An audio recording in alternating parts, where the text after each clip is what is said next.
Well, my dear, how good of you to return. I'm so glad you're here. Please, please, have a seat. Relax those weary bones of yours. What's that? Oh, well, I'm not sure that will be an issue, now will it? Very good, very good. Do you ever worry about good things? Oh, I know that seems counterproductive, and likely it is, but I can't help but wonder. Oh, what's that? Oh, well, I have a lot to share with you tonight, no worries there. But when it comes to the good things in life, when it comes to the joys we share, sometimes I can't help but have this feeling I'm on a deadly honeymoon. From the Mutual Studios in Washington, I'm Fulton Lewis, and that's the top of the news as it looks from here.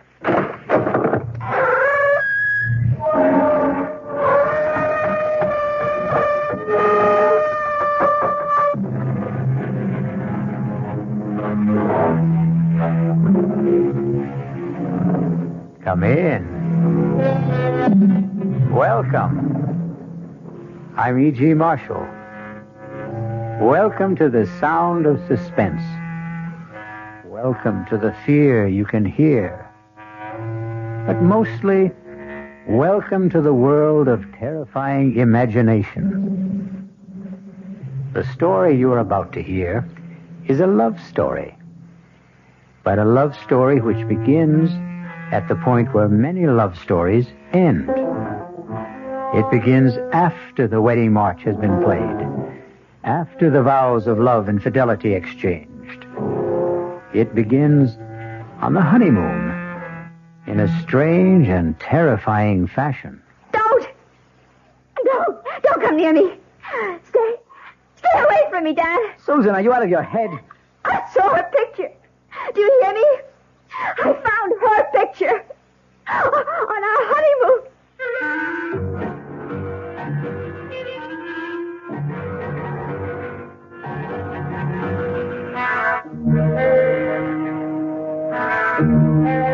Our mystery drama, Deadly Honeymoon, was written especially for the Mystery Theater by Henry Slessor and stars Betsy von Furstenberg and Michael Wager. It is sponsored in part by Anheuser-Busch Incorporated, brewers of Budweiser, and by the Kellogg Company, makers of Kellogg's Special K cereal. I'll return shortly with Act One. There's nothing wrong with drinking Budweiser sip by sip, is there? Well, the brewers of Budweiser think there's a better way. Sipping's fine if you're drinking wine. But Bud is the king of beers, a hearty drink. Look, rinse a 10 or 12-ounce glass with cold water. Then open a can or bottle of Bud and pour it right down the middle so it kicks up a good head of foam. Now, take a big drink and then swallow big. No sips. That's how it should be done. More taste, more beer drinking enjoyment. Thanks to exclusive Beechwood aging, Budweiser has a smoothness that lets it go down especially easy. Sure, it's an expensive way to brew beer, but brewing beer right does make a difference. That's why, when you say Budweiser, you've said it all. Anheuser-Busch, St. Louis. This is WOR New York, your station for Mystery Theater. Now, ShopRite does the can selling. ShopRite brand of vegetables and cans. For quality that you can trust, for tasty corn, asparagus, for peas and beans, and gourmet scenes, for beef that beat all other treats. The only vegetables that can compare at all with ShopRite brand of vegetables you feed yourself instead of picking off our shelf. Now's the time to shop at ShopRite Can Blast. Now's the time to stock up while the values last. Stock up on ShopRite soda. 12-ounce cans for 79 cents. Potatoes that will make the meal, and carrots that have big appeal. A succotash that makes a splash. Spinach that won't finish last. Now's the time to ask for stuff, so why pay more? Now's the time to shop right now at ShopRite stores. Whee!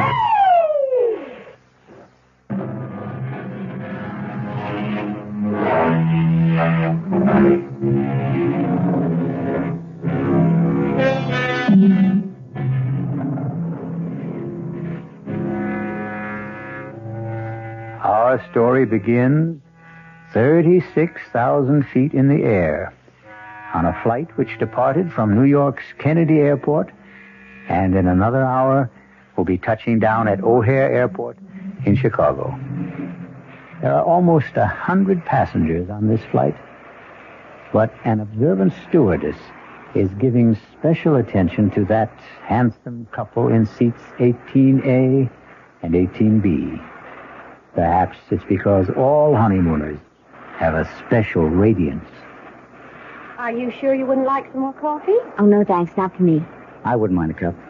Here you are. Thanks. Just ring if you need anything else. You'd think we were the only people on this flight. As far as I'm concerned, we are. Oh, Dan, I feel absolutely drunk with happiness. Is that a funny word for the way I feel? No. It's a great word, Susan.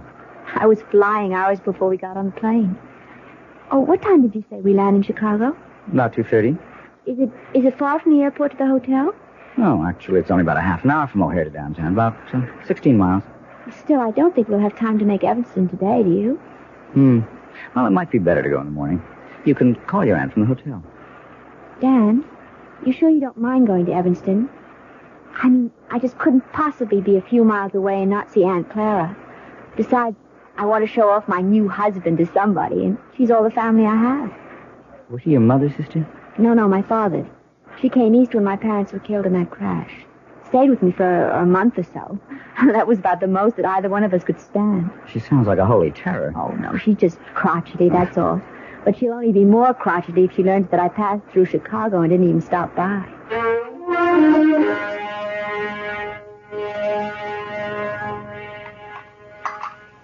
Well, and what kind of work are you in, Mr. Carey?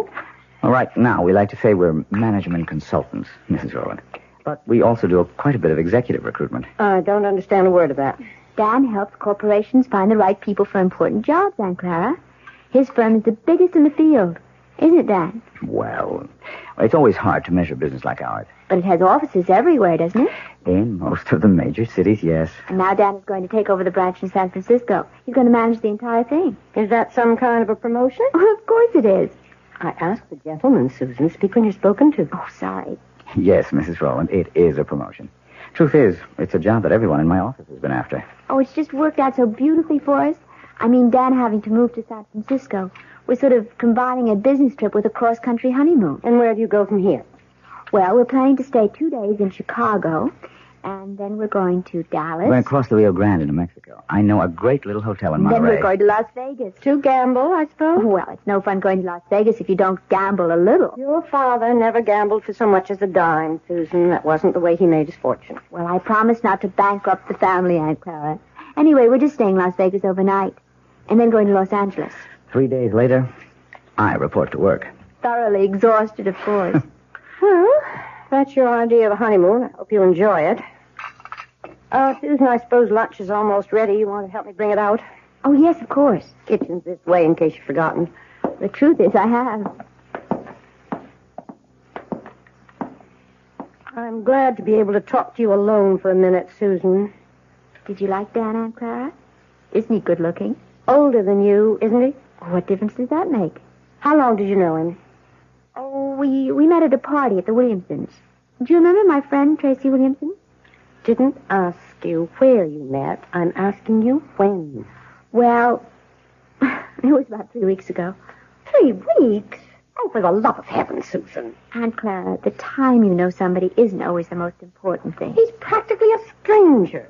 How can you be sure of anything about a man you've known for 3 weeks? From the time we met, I saw Dan every single day. Susan, when a girl is all alone in the world, when she has independent means of Please, her own... Addie, don't start in about Dan being a fortune hunter. I don't have that much money, and it's all in trust anyway. And I assure you, Dan earns enough income to take care of us both very well. Well, I'm sorry, Susan. I know I don't have any control over what you do. You're too old for that.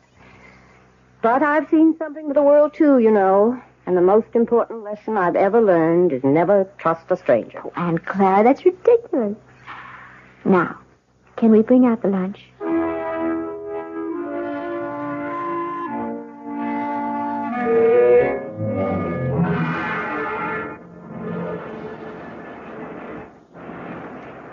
I don't know. I just have the feeling that Chicago wasn't all you expected it to be. Well, we weren't there very long, Dan. And don't forget, we spent half the time with your business associates. Oh, honey, I am sorry about that. I suppose I never should have called Bill Kincaid to say we're in town. Should have known he'd insist on getting together. Oh, it wasn't that bad. I just didn't know what he was talking about half the time. All those office politics. Yes. Well, Bill loves to gossip. But you can see what I mean about the San Francisco job. Everybody in the company wanted it. They'll never get over resenting me for being picked. But I am sorry if you were bored. It's all right, Dan, really. After all, I inflicted Aunt Clara on you. She was okay. Well, I know you didn't find her very friendly. Well, why should she be? I think she's a very protective type. Anybody you married would get her jaundiced eye. Yes, I suppose that's true enough. Dan, how long did you know Terry Williamson? Who?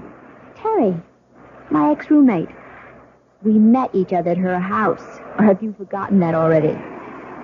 Tell you the truth, darling, I didn't know whose house I was at that night. Oh, so Terry wasn't the one who invited you? No. There's a man named Bob Chambers, one of the executive types. I got placed at General Utilities. Don't ask me who invited him, because I don't know. I see. So it was all sort of roundabout. What's the difference? Still turned out to be the best party I ever attended. Yeah. Hey, something the matter? Oh, no, of course not. Nothing at all. Dan, where did you say we were staying in Dallas? It's a little hotel called the Lazy Sea. It's kind of rustic, but I think you'll like it. Besides, we'll only be there one night. We'll rent a car in the morning and drive down to Monterey. You really know all the offbeat places, don't you? Well, when you travel around enough, I guess you begin looking for them. You haven't done that much traveling on the job, have you? Huh? Well, no, not that much. Say, do you know the name of the airport in Dallas? I forget. It's called Love Field. Isn't that a great name for honeymooners? Yes.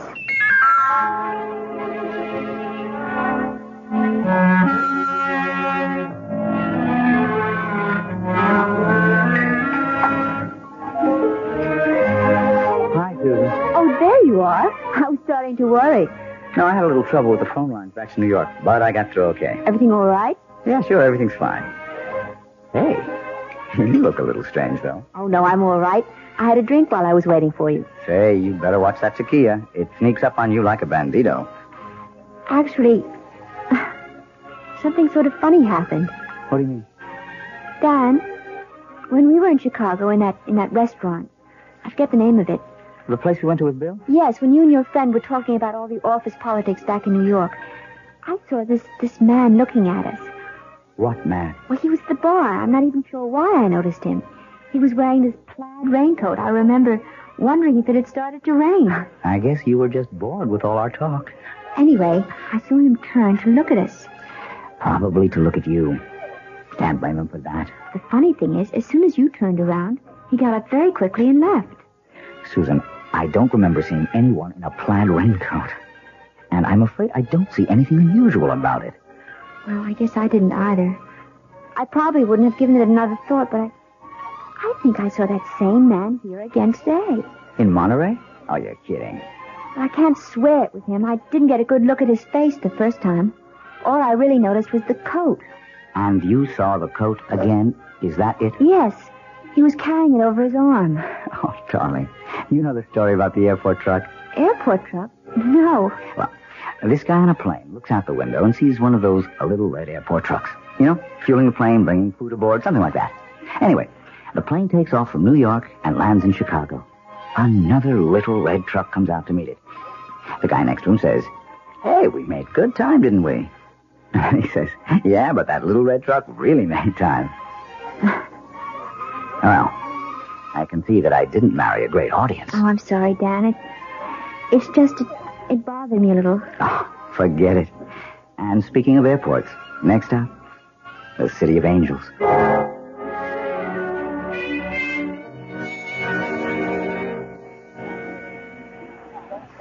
Let's see. I wonder if they have this week's digest. Oh, I see it. Excuse me. Yes? You're Mrs. Daniel Carey, aren't you? Why, yes, I am. Do I know you? No, Mrs. Carey, but I know you. Saw your husband leaving the hotel about half an hour ago. Are you planning on meeting him? Wait a minute. I've seen you before. Have you? You're the man with the coat, the plaid raincoat. Well, you happen to be right. I do own a plaid raincoat, but with this nice sunny weather... Excuse me. Look, Mrs. Carey, I know it seems as if I'm following. Yes, it does. Well, okay, it's true. But I've had a reason. Such as? Could we talk about it someplace? There's a coffee shop in the hotel. I'm sorry. I don't even know who you are. Maybe it would help if I introduced myself. My name is Harrington, Lieutenant Gale Harrington, attached to New York City Police Department. Police? That's right, Mrs. Carey. So you see, what I have to discuss with you is police business. But what have I done? It's nothing you've done. It concerns your husband and what he might do.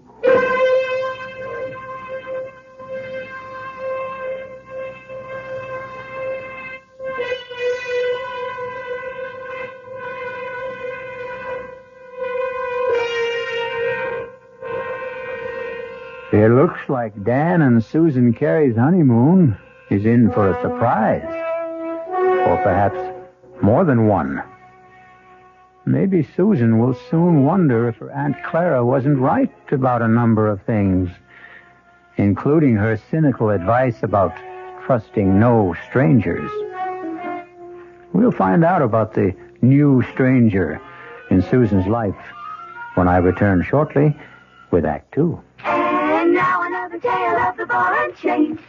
At Kellogg's Special K Presents Last Tango in Pittsburgh. There I was at Raoul's All Right Tango Lounge. My little orchid, will you tango with me? It was Raoul. You're a splendid dancer. Thank you. But what was that? I was what? That sound effect. Oh, I'm a few pounds overweight, and this ball and chain points out how my extra weight can get in the way. I'm pointing you back to your chair. Our heroine decided to lose that extra weight. She exercised and ate smart at every meal, starting with a Special K breakfast. A bowl of Special K, skim milk, tomato juice, and coffee. It's less than 240 calories, 99% fat-free, and 100% delicious. After a while, she was rid of the ball and chain and back at Raoul's. Darling, you're looking fantastic. What a happy ending. What ending? We're just getting started. Raoul, get lost. Your happy ending could begin with the Kellogg's Special K breakfast. And that's another tale of the ball and chain. This is WOR New York, your Mystery Theater station.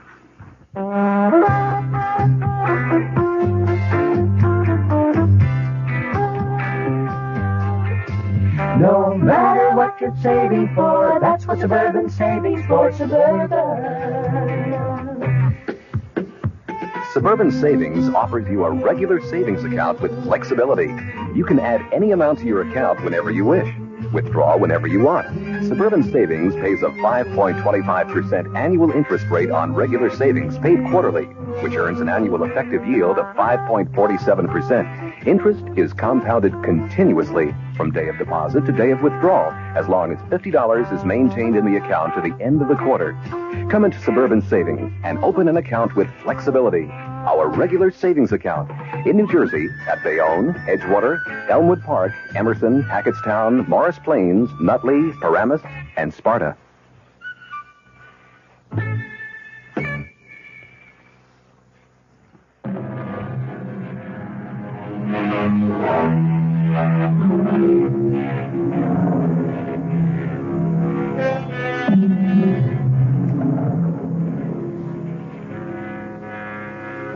In the pleasant, cheerful atmosphere of a coffee shop in a large Los Angeles hotel, newlywed Susan Carey finds herself facing a man she has never seen before. A man whose solemn eyes look at her over a steaming cup of coffee and seem to warn her of nightmares to come. But so far, Lieutenant Gale Harrington of the New York Police Department is merely asking questions. How long have you been married now? Only about 10 days. Was it a long engagement? Did you know your husband for some time before? No, not very long. Well, could you be more specific? How long ago did you meet him? And where? Well, it's a month now. Just about that. A month. Then you really don't know much about him, do you? Oh, you and Aunt Clara. Beg pardon? Lieutenant, will you please tell me what this is about? Has my husband committed some crime? Is that what you're implying? Oh, I didn't say that, Mrs. Carey. But believe me, it would be helpful to both of us if you could just tell me a little bit about the circumstances. You know, I don't see why this has to be so one-sided. Now, please bear with me. All right. I met Dan at a party at a friend's house about a month ago. We talked a lot. We liked each other. We started dating. I saw him every single day. What business did he tell you he's in? You make it sound as if he lied to me. No, I didn't mean to do that. He's a management consultant. I know he is. He's just gotten a very important job in San Francisco, head of the entire office. We're going there tomorrow. So that was the purpose of the trip. Yes. But since you've been married 10 days, I gather it's a honeymoon as well. Well, naturally it is. Yes, naturally. Lieutenant. Miss Carey, do you know if your husband was ever married before? Married? No. Are you really certain? It's police business. But tell me that Dan's a bigamist or something? No, Mrs. Carey, certainly not that. Then what is it? I'm going to tell you, but you have to understand one thing. Now, I am not assigned to this case anymore. My interest is strictly unofficial. I may be completely mistaken, but you're the only one who can prove it one way or another. Prove what?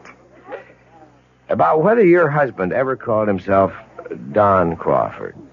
And once, 4 years ago, David Chase. See? All the same initials, like Dan Carey. You are saying he's a criminal? Not just a criminal, Mrs. Carey. A wife killer. You're crazy. I hope so. Believe me, I do. Let me start at the beginning. If you still think I'm crazy by the time I'm finished, I'll be happy to buy you that coffee and go on my way. But if you think I'm not, if you have any doubts, then I want you to tell me so and let me help you. All right. Go on. I know you're wrong, but go on. I first heard of Don Crawford back in 1965 when I was attached to the homicide detail in the Los Angeles PD. Mrs. Crawford was the former Edith Burbank. She was the youngest daughter of a wealthy family in Baltimore. Only when I saw her, she was never going to enjoy her money anymore. She was dead.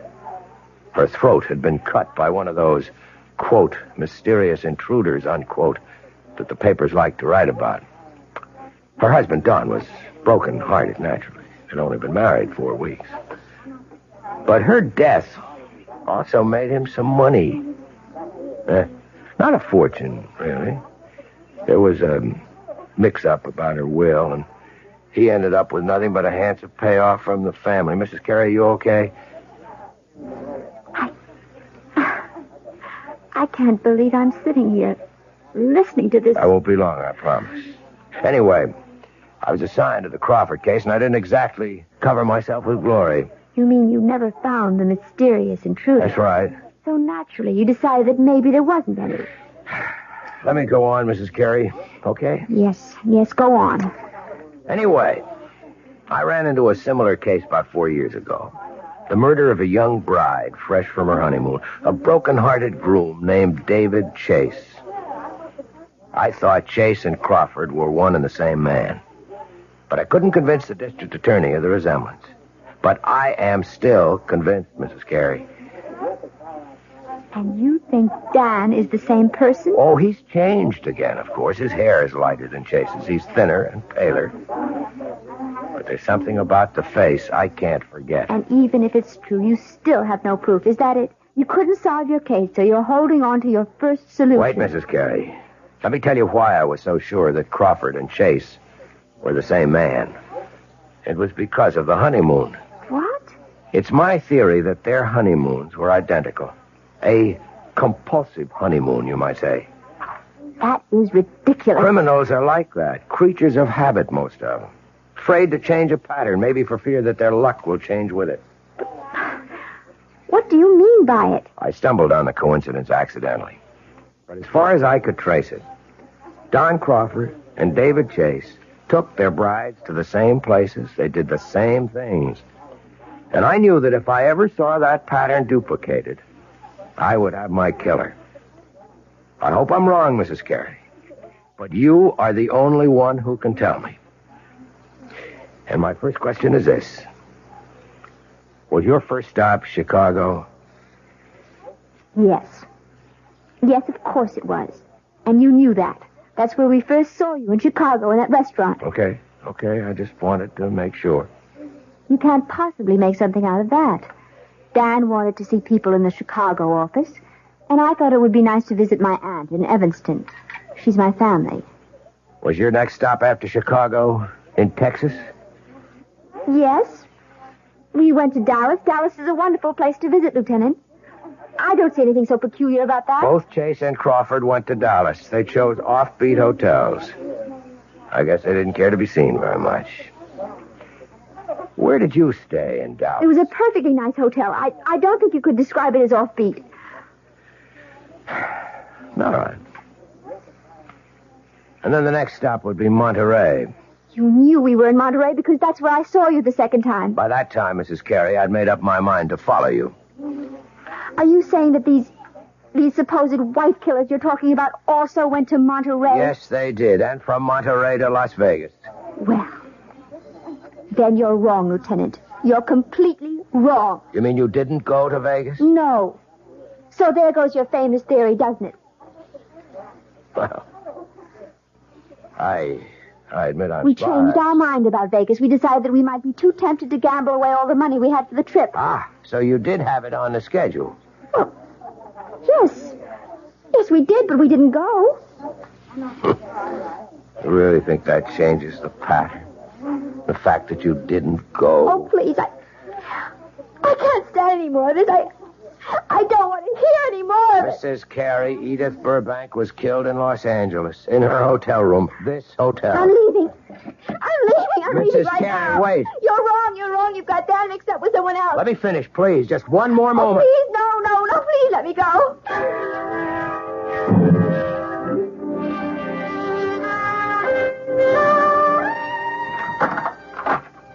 Well, there you are. Oh, I didn't realize that you were back already. Yeah, I told you I wouldn't be gone more than half an hour. I thought you'd be in the room. I went downstairs to get a magazine. Didn't they have any? Well, I guess I forgot to buy one. I got to looking in the windows of the dress shops, and I forgot my original purpose completely. Susan, are you okay? Of course. Why do you ask? I don't know. You've got that funny look in your eyes again. Have I? Doesn't matter.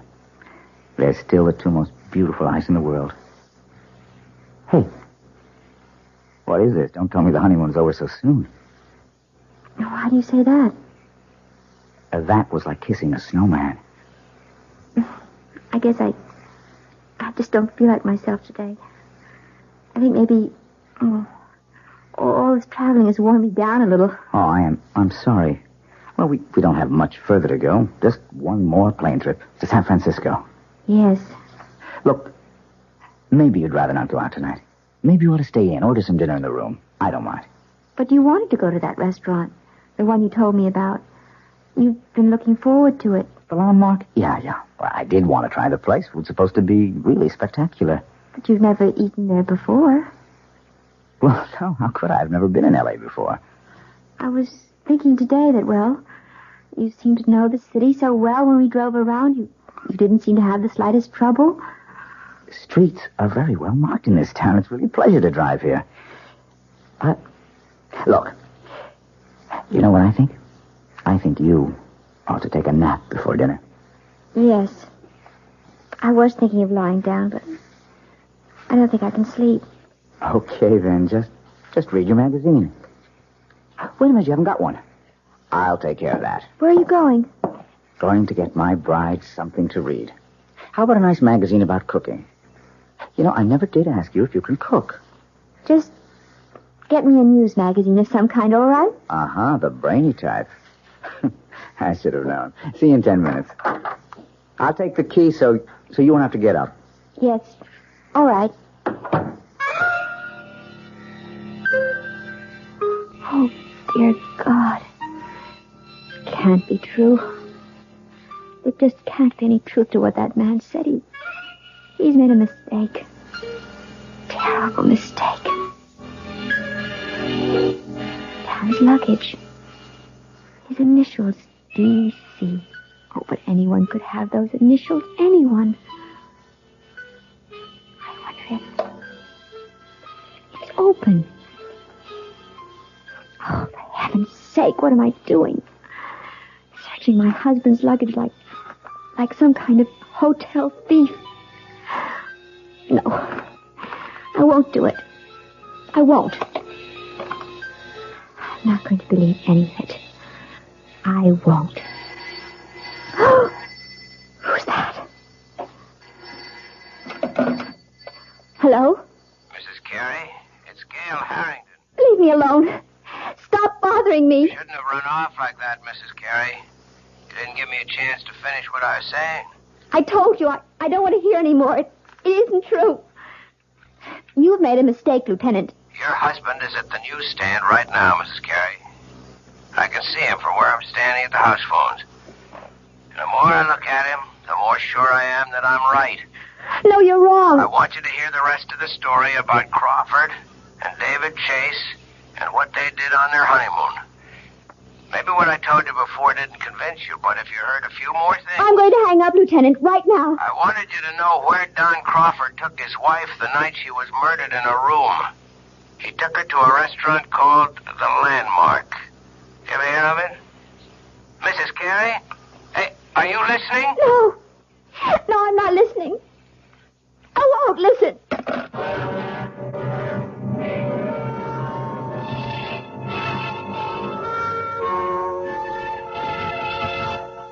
And so Susan Carey seems to have a date at the Landmark restaurant in Los Angeles with her loving husband, Dan. If she keeps the date, something tells me that she's not going to do their cuisine very much justice, because one needs peace of mind to enjoy good food. Fear affects the salivary glands, and terror ruins the taste buds. I'll be back shortly with Act 3. I'm Hy Brown, producer of Radio Mystery Theater, and I'm most enthusiastic about this new adventure in modern radio. Here's what listeners are telling us. Your program was absolutely great. Don't oil the door. Or again, you've got yourself a winning show. We'd like your reactions, too. Right now, we're in the last week of our drawing for 50 prizes a week. 2 AM/FM stereo phonos, 2 travel clock radios, and 46 anthologies of modern suspense. Just mail your name and address, and you're eligible, to Mystery Theater, Box 50, Radio City Station, New York, 10019. That's Box 50, Radio City Station, New York, 10019. Entries must be postmarked no later than Saturday, January 26. Offer good everywhere unless locally prohibited. This is WOR New York, your Mystery Theater station. An invitation. This is Peter Roberts. Join us Sunday morning, 8:15 to 10 here on WOR for Rambling with Roberts. 2 hours of music, specially selected for Sunday morning listening pleasure, along with bits of weather information, news headlines, bits of trivia, such as the fact that a man from Onowa, Iowa, received a patent for what he called Eskimo pie, which was ice cream coated with chocolate. It all happened in 1922. It may not seem like very much in the way of history, but it does take place, these little bits of trivia and information, on Rambling with Roberts. So, of a Sunday morning, make a note. 8:15 to 10, right here at 710 on your dial, come Rambling with Roberts. You don't have to give us an RSVP. Just be on hand. Thank you.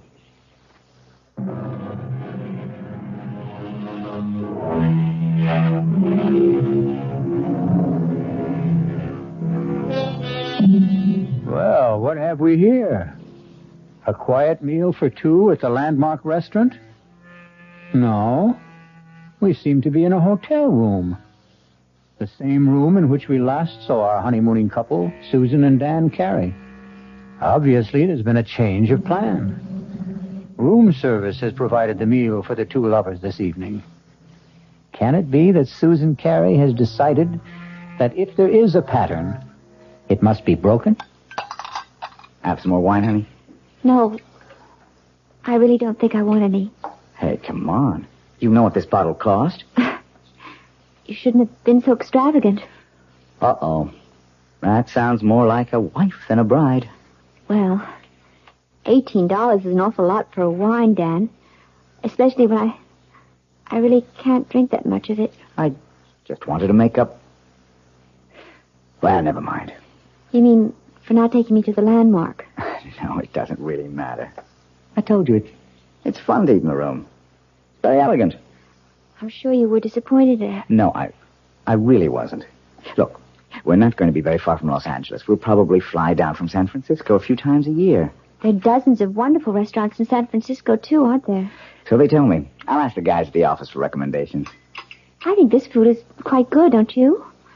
Yeah, sure, it's fine. Tastes even better with the wine. Well, all right. I'll have some more, I guess. That a girl.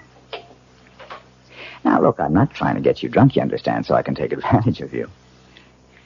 Although, come to think of it... Dad, oh, don't. You almost knocked the table over. Sorry, I guess I got a little carried away. You look very delectable in that robe. Oh, do you really like it? Irresistible. I didn't take much of a wardrobe with me. Oh, you said you were going to buy clothes in San Francisco. Yes, if I can find out where to go, I'll take you down to Union Square. I hear that's the place. Oh, I have told you about the weekend, haven't I? No. What about it? Well, I thought we'd get our first look at the town by taking one of those Circle Line cruises. That okay with you? Oh, yes, that sounds lovely. I love to see places by water. And if we can squeeze it in, we might go picnicking in Golden Gate Park. They've got this Japanese tea garden. It's supposed to be very nice. Yes. All sounds wonderful, Dan. Susan, I just wish you felt better. Listen, maybe you ought to check with the hotel doctor in case you picked up a bug or something. Do I look that bad to you? No. You look just great to me, darling.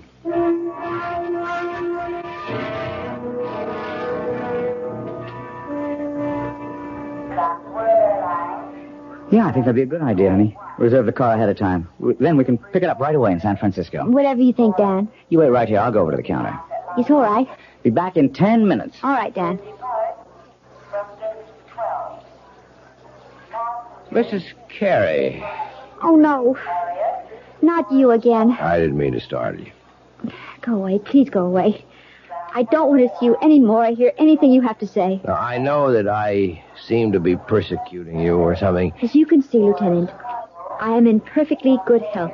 I was not murdered in my sleep in that hotel room. Look, Mrs. Carey, I've only got a few minutes before your husband gets back. I just wanted to finish my story about this other guy, this David Chase. I don't care if you are a policeman.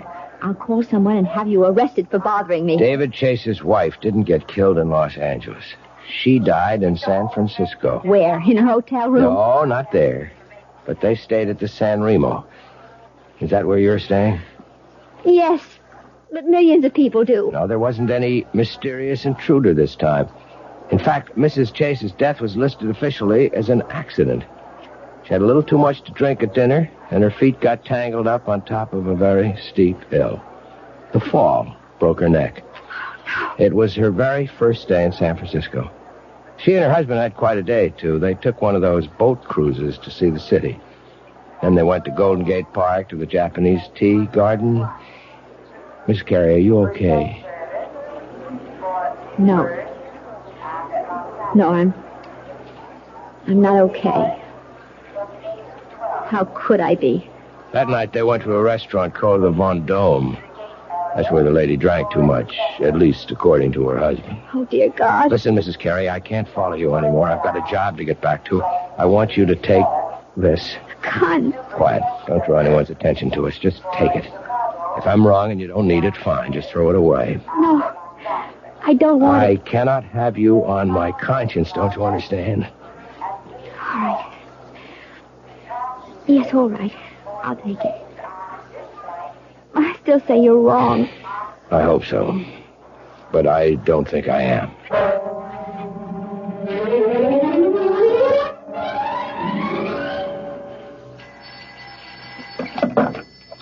Hello?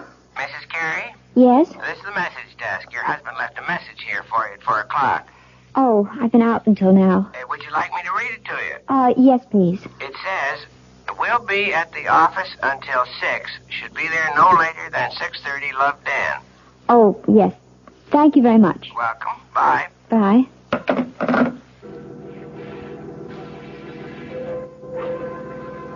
$6:30. 6:20 now. Oh, God. Why do I keep staring at his luggage? Why can't I just forget about it? No. It isn't dishonest. It's just something I have to do. No, nothing in this one but clothing. This one has papers and things. All his documents. Birth certificate. Honorable discharge. U.S. Navy. Daniel Eldon Carey. That is his name. It is. That Matt Harrington was wrong. Doesn't this mean he was wrong? Or does it just mean that... No. I'm not going to start thinking that way. These look like photographs. Maybe his family... Oh, no, wait. This picture is signed. It's your pretty girl. To Dan. All my love forever, Edith. Edith. What was the name he said? That policeman, what was the name that man's wife was? Wasn't it Edith? Oh, no. Who is it? It's me, honey. Oh, 1 second. Hi, sweetheart. Sorry. I forgot to take my key. Hey, I'm not late, am I? I told him at the desk I'd be back at 6. Well, it's not even that. Hey, why is it so dark in here, Susan? Oh, I just got back myself. I didn't think of turning on all the lights. Susan, I have a confession to make. I wasn't at the office at all. My new staff thought they ought to christen the new boss. I tell you one thing about San Francisco. It's a hard-drinking town. Susan, what's the matter? Dad, I found her picture. What? I found her picture. Your first wife's. What are you talking about? I was never married. Then what's her picture doing in your luggage? Hey, what's going on here? You must be drunker than I Don't am. near me. Stay away from me, Dan. Susan, are you out of your head? I saw her picture. Did you hear me? I found her picture. On our honeymoon. Now, wait a minute. Wait a minute. Do you mean Edith? I know all about her. Yes, and about the other one. She drank too much, too, didn't she? She was drunk, too. Now, look, will you calm down? Is that what you were planning to do tonight? Get me drunk? At the restaurant? You were going to take me out to dinner tonight, weren't you? Of course I was. I asked one of the guys at the... I can tell you the restaurant he picked. Do you want me to tell you the name of the restaurant, Dan? It's the Von Dome, isn't it? What? Well, yes. I mean, it is. How did you know that? Because I know it all. I know everything. Oh! No, don't come here. I'll call the police. Now, Susan, look. I don't know what the trouble is, but you've got to be sick. You need help. No, don't come any closer. You've been acting funny ever since we left Chicago. I'm warning you. Look. My God. I've got a gun. Susan, put that down. I'm not going to end up like them. Give me that thing, Susan. Don't. Oh, don't, Susan. please. Susan. I don't want to shoot you.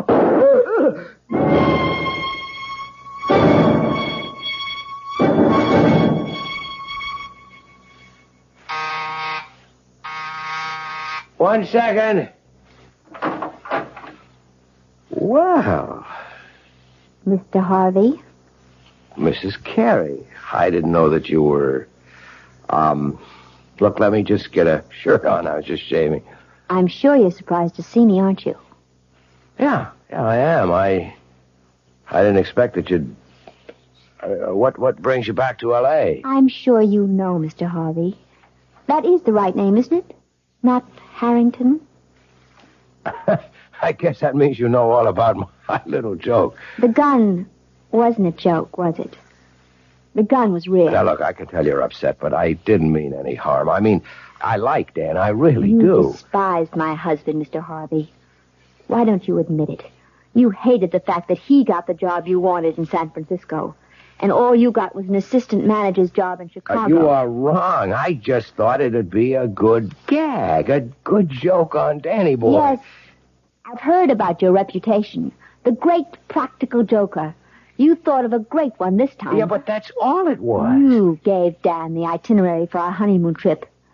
You were just being helpful, of course. You gave him all the names and places, all the benefit of your traveling experience. That was the gag. See, I thought if Dan took you to all the places I listed for him... You even knew about Edith, the girl he was once engaged to, the one who died. She became his murder victim in your little fantasy. What did you think would happen, Mr. Harvey? Did I get frightened enough to kill Dan so that you might get the job he took away from you? Listen, is Dan all right? I thought you might want this back, Mr. Harvey. Your gun. Oh, now, wait a minute. Don't do anything stupid. Oh, you don't have to worry. I found out that I'm a terrible shot. That Dan's alive? See for yourself. Hello, Marty. Dan! Thank heavens you're okay. Look, Dan, I didn't mean for anything serious to happen. See the bandage, Marty? Just a flesh wound in my arm. I'll be okay. I'm glad to hear it, Danny. Honest, I am. Mm-hmm. But I am learning to use my left arm, though. Wait a minute. Oh, no, don't, please. I didn't mean it. Don't hit me again. Relax, Marty. I've got better things to do. I've got a honeymoon to finish. Although with any luck, it'll never end.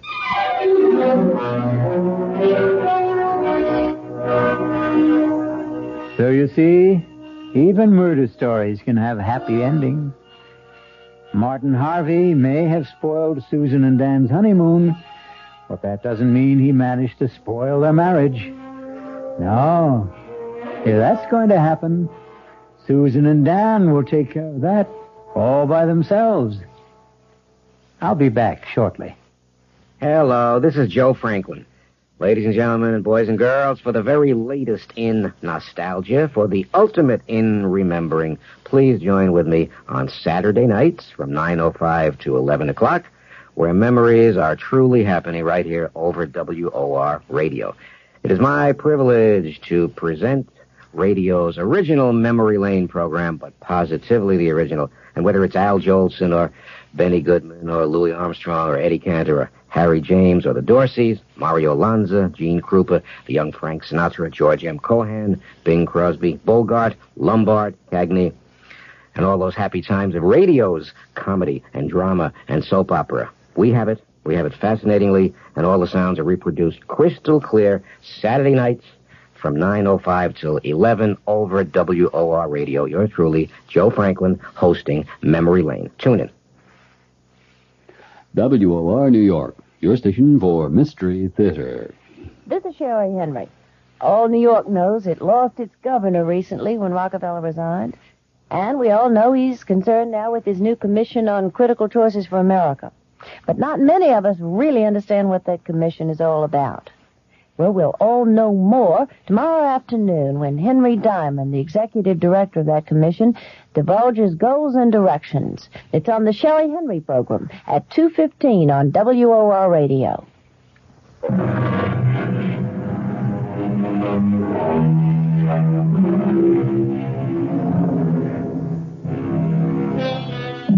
A purist might claim that the story you have just heard isn't a murder story, since no one was actually killed. The murders which took place were all in the imagination of Martin Harvey, who passed them on to the mind of Susan Carey. But it's a good demonstration of the point we've tried to make all along, that the most terrifying crimes can happen within the theater of the mind. Our cast included Betsy von Furstenberg, Michael Wager, Elspeth Eric, and Mason Adams. The entire production was under the direction of Hyman Brown. Well, my dear, we've survived a little honeymoon of sorts, but there's so much more out there, if you catch my drift. Sorry, I'm in an odd mood tonight. Something is just in the air. Even if the air is old and maybe even a bit stuffy, much like yours truly. No, sometimes the thing to be afraid of isn't something up to scrutiny or interpretation. Sometimes you just fear the kill. Arch Oboler's lights out, everybody.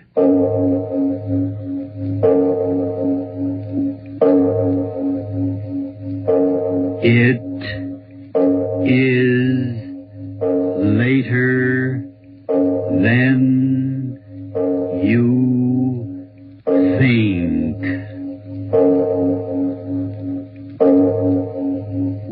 This is Arch Oboler bringing you another in our series of stories of the unusual. And once again we caution you, these lights-out stories are definitely not for the timid soul. So we tell you calmly and very sincerely, if you frighten easily, turn off your radio now.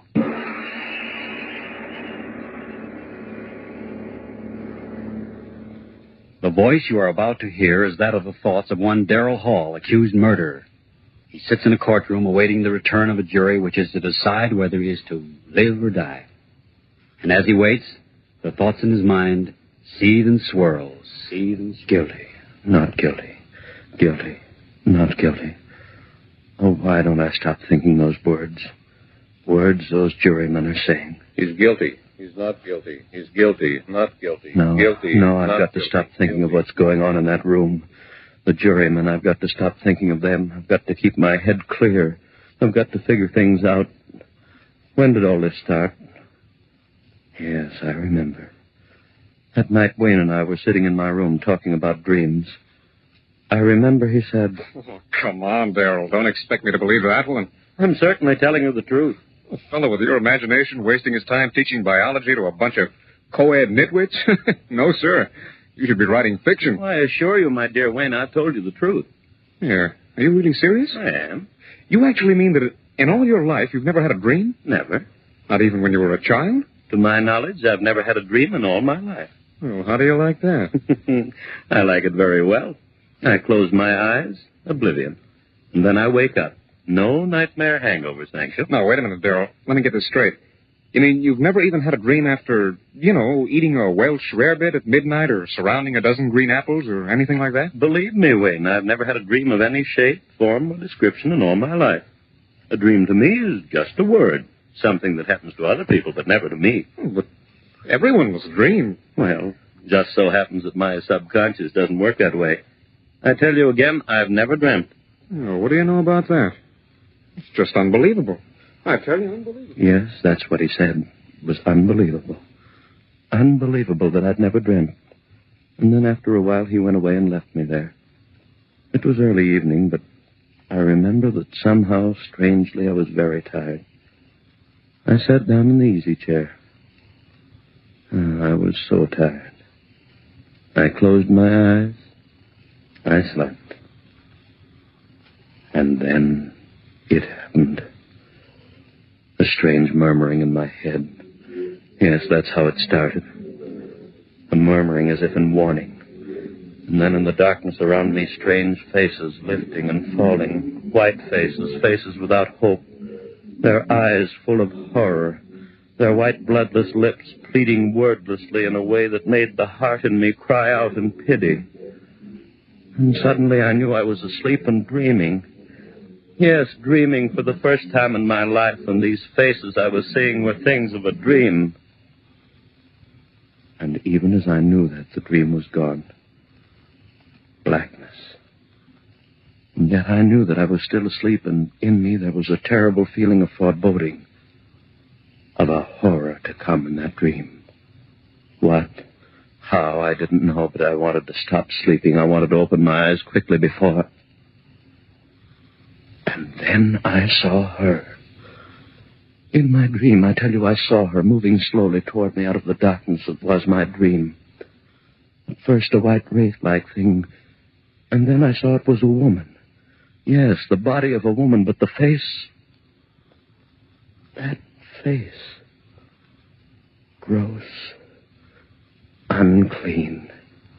The thick, bestial brows. The wrinkles of... The lecherous writhings of thin crimson lips that lifted from teeth bright and pointed and flecked with blood. Closer, closer to me, and then she spoke. One word. Kill. Yes, that's what she said, kill. And as she said it, she moved closer. Her hands went out in her eyes. And in my dream, I screamed...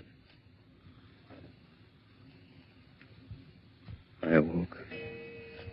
I remember just at that second the clock on the mantel began striking. 5, 6, 7. I counted each chime in happiness, since the hearing of it meant that I was awake out of the horror of that dream. When the clock had stopped chiming, I sat there. My one thought was, if that's dreaming, may I never dream again. I heard a sound. What was that? I sat still, afraid to move. And then I laughed. It was my own heart still pounding with fright at what I had seen in my first dream. Oh, why do I sit here thinking of what has been? The jury in there, they've got to hang me. He's guilty, not guilty. No, Guilty. no, I mustn't Guilty, think of them. not Better guilty. to keep my thoughts on how it all started. Better to figure things out. Where was I? Yes. Sitting there, listening to the beat of my heart, thinking of the horror of that dream. And then suddenly that wordless, pitiful murmur I heard in my dream was whispering in my head again. As quickly as it began, it was gone. How could this be? I was awake. This was no dream. Then why had I heard that same sound that had come from those pitiful white faces that had floated before me while I slept? Why? I heard it, a sound behind me. Who? Yes, my friend Wayne, it must be. He come into the room standing behind my chair thinking I was asleep. I turned around and I said, Wayne, is that you? Why? Ah! Yes. I screamed. I screamed so loudly there was blood in my throat. For it was she again, that woman out of my dream. But this wasn't a dream. She was standing there, I tell you, she was standing there close to me, looking at me, and those devil's lips said that one word. Kill. I jumped to my feet. No one in the room, no one. I tell you, I remember standing there, my head reeling. Who was she? Where had she come from? But there was no one in the room. Had there been anyone there? I didn't sleep that night. And by morning... Yes, by morning I had it all figured out. 2 dreams, that's what it had been. And the second had been more vivid than the first. Yes, of course, I had never dreamed before, and of course my first dream would seem reality, and yet some measure of uncertainty remained with me. Mary saw it in my face when I had dinner with her that night. I remember she said... Gerald, do you mind if I ask you something? What a question. Of course not. Is there something wrong? You mean with the dinner? Why, you know this is my favorite restaurant. With you, dear. Has something gone wrong at the university? Why do you ask that? The worry in your eyes. Oh? What is it, dear? Oh, nothing important. Changed your mind about loving me? Mary. Oh, then tell me what it is, please. All right. It's really nothing to concern yourself over, just a dream. Dream? Darrell, you dreamt? Yes, last night. Oh, how marvelous. Now you're normal even when you sleep. That's right, isn't it? I'm back to normalcy, am I not? Oh, and here I thought from the expression on your face that was something really important. Oh, yeah, it's funny, isn't it? And I suppose in your first dream you dreamt of the glorious, seductive woman? Well, didn't you? No, Mary. Oh, so you had a nightmare. If you don't mind, let's not talk about it anymore. Shall we have our dessert now? I suggest the hot green apple pie with cheese and... Daryl, was it as bad as all that? Horrible. Oh, that's cruel. Your very first dream, an unhappy one. Oh, well, I'm sure that if you dream again, you've more interesting times ahead. Oh, Daryl, look at the time. 7:01, and we promised the Armstrongs we'd pick them up at 7:15. Daryl, what is it? Your face. Do you hear it? Hear what? You do hear it, don't you, the voices? Voice. Daryl, what are you talking about? Why, the people in this restaurant are most well behaved. Gone. Just the way it was before. Oh, Daryl, please. If it's a joke, please tell it to me. Daryl, what is it? What are you staring at? What's behind my chair? What's there? Daryl, tell me what? The table. Why did you throw over the table? Daryl, what is it? What is it? Why did you scream? Why?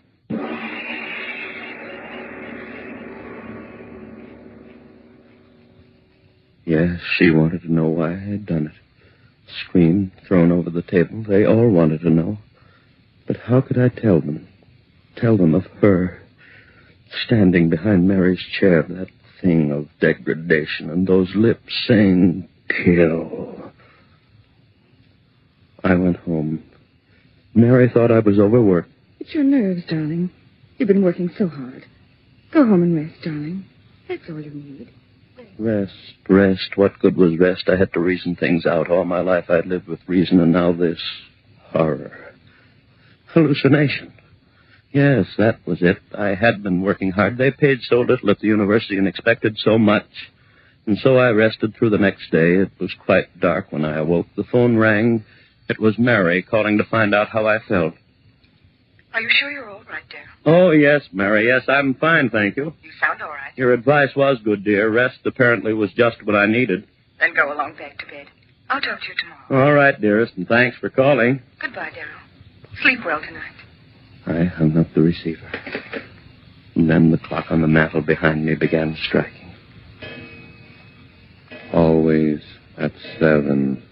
Yes, that was true. Both times at 7 o'clock was when that horror had happened, and then, with the last chime of the clock, I realized it was 7 again. 7. Would I see her again? I stood there, back against the wall, waiting. So quiet. I could hear the clock ticking away the seconds. Would it happen again, this hallucination of mine? I waited. I heard no pitiful murmur of voices. Just quiet. The tick, tick, tick of the clock. So dark in the room, I could see the shadowy emptiness of a chair near the other wall. And then the chair was no longer empty. There was someone in it, and I said, "Who's there?" There was no answer, and I said, "Answer me, who's there?" No answer. Strange darkness in the room. Deeper and deeper, I could see nothing, and then 2 swirling pools of flame-red light, closer and closer. I stood there, I couldn't move. A rumbling began in my head. Fear, I tell you, fear tearing at my brain. Louder and louder, while those red circles of light came closer and closer. What was it? What was it? What? And then I knew. It was her eyes. Her eyes burning close into mine, into the brain of me, pounding one thought into me. Kill. Why did she say that? Why? Kill whom? Why should I kill? Why should I kill? If I had known then. The jury coming back, the verdict, what? No, not yet. Still out. They've got to find me guilty. I've got to hang if I live. But I mustn't think of that. I must think of what happened What happened? Well, where was I? Yes, that woman, her eyes pounding that word into me, and then... gone again. But this time as real as the breath in me. I knew it. I knew it. And with that realization, a coldness as of a wind blew around me and clutched at my heart. For if she was reality somehow, I knew I was lost. And so it began. Night after night at the stroke of 7, first that wailing dirge of those lost souls. And then her writhing lips. Kill. Those words began pounding in my head so that even when she wasn't there, I heard them. I hid in my rooms. I didn't go out. People would see this madness that had come over me. I went nowhere. And soon I knew they were talking of me, my friends. I tell you, I don't know what's come over Darrell. Hides in his rooms, won't even talk to me. Something is wrong. Where are you? And Mary. Please, Darrell, you've got to let me see you. Just talking over the phone. Oh, Darrell, what's wrong? What's wrong? And night after night, the horror of... and the greater horror of... Kill. Mary pleaded with me. Darrell, if you love me, please let me see you. Talk to you. Come over to my house tonight, please, Darrell. Perhaps I can help you. Please, darling. I didn't want to go, but I went. That night, perhaps she could help. Yes, help me understand the madness of those wailing voices and drifting white faces. Understand the horror of that woman and that maddening word. Mary, so understanding, so gentle, she could help me. Clear my head of the madness. Oh, Darrell, you're here at last. Mary, help me. You will help me. Oh, Darrell, you're finished. Mary, Don't talk yet. Sit here. I'm sane, Mary. Believe me, I'm sane. Of course, dearest. Of course you are. It's that madness outside of me, those white, drifting faces moaning Rest, at me, darling. and that woman out of hell. Mm-hmm. Her eyes and her lips telling me to... The time? What time is it? Why 7. Darrell, what is it? I didn't know. I lost track. I've got to get out of here. Darrell, wait. Don't go. Don't. Too late. Darrell, what is it? You hear them, don't you, Mary? I'll call a doctor. Listen to them. Their voices are so loud tonight. Listen, Mary. Listen, listen. Don't. You hear them. There's You no one must here. hear them. What are they saying? Louder and louder, trying to tell me something. What are you saying out there? What are you telling me? Darrell, stop. They're gone. Ace's voice is gone. Now she'll be here. Oh, Darrell, please. You're frightening me. You hear her, Mary? You hear her? No. No. Louder, Darrell, louder. please. I can't see her, but I hear her. Where is she? Thing out of hell. Go back, I tell you, back. Louder and louder. Make her stop, Mary. Make her stop pounding in my head. Stop it. Eat ever you. What do you want of me? Stop it. Stop it. I can't stand it anymore. Yes, go away and I'll kill. No. My neck. Don't kill me. Darrell. No. Kill.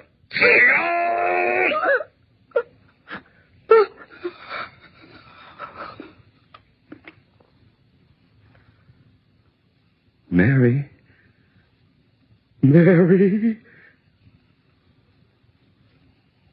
Yes, I had killed her. My sweet, gentle little Mary killed her with my own hands. I opened my hands. She fell to the floor. I went out into the street. People all around me, hurrying. I was in no hurry. What that woman had wanted, I had done. I had killed. I walked all night, it didn't matter where, and in the morning I found myself on the campus of the school before the very building in which a class was waiting for my lecture. I went in. I walked up on the platform and looked down into their faces, and I said to them, "Ladies and gentlemen, my lecture for today will be on the subject of the indeterminate factor in the evolutionary..." I stopped, a murmur in the air, those voices again. But it was broad daylight. I had never heard those voices in daylight before. What did they want? What were they saying? There was a strangeness in their pitiful voices, yes, like a dirge. A dirge of tears and sorrow for someone, for me. Yes, for me. And then her voice. laughing, triumphant, and then I understood. For the first time, I understood everything. She had triumphed over me. That was why those lost souls were wailing a dirge over me. I was hers. Hers forever. I turned and ran out of there like a madman. Ran, and as I ran, those voices of the damned were talking to me. You are doomed as we are doomed. As all who murder are doomed. We listened to her murdered. Now you are one of us. No peace for those who murder. No rest through all eternity. No rest for those who murder. Through all eternity. I covered my ears with my hands as I ran. No use. I heard them. Only one hope for you, man. One hope.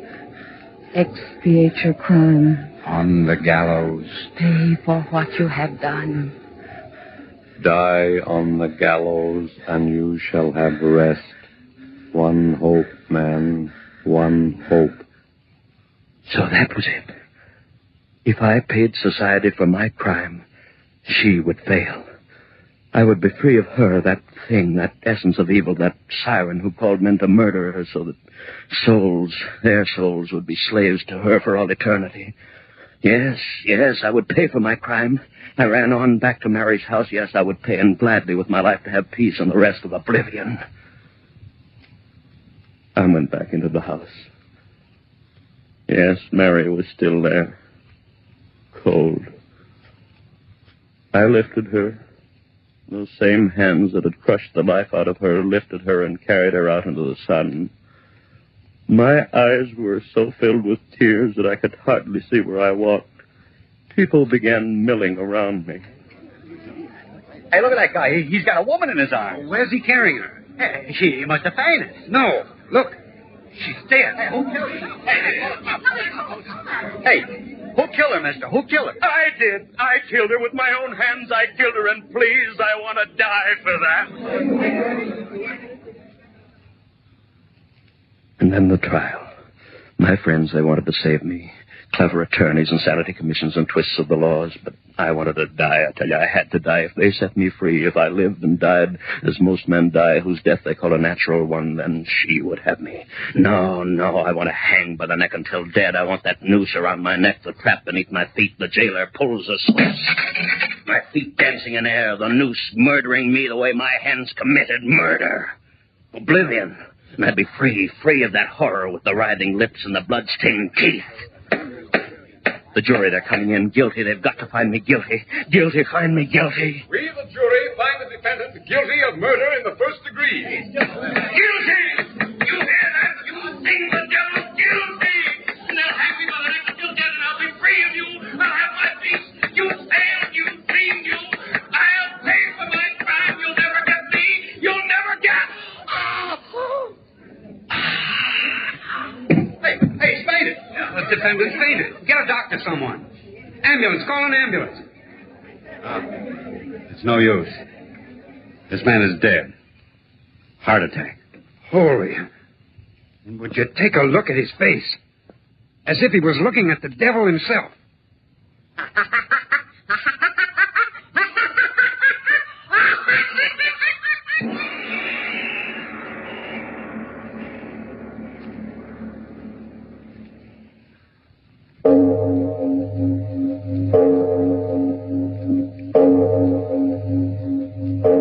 It is later than you think.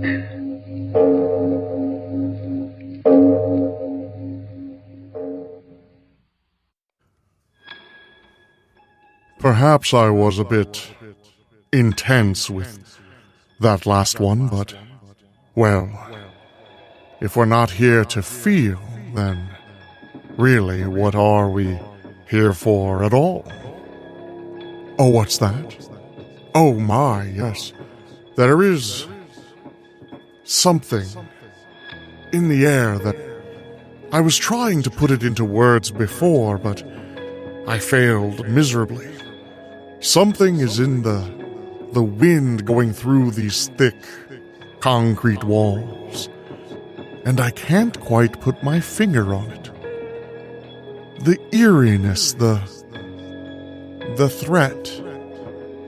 It almost feels like the power of the hammer. You, finding life pretty dull? Dreaming again of exotic places? Wishing you were somewhere else? We offer you escape.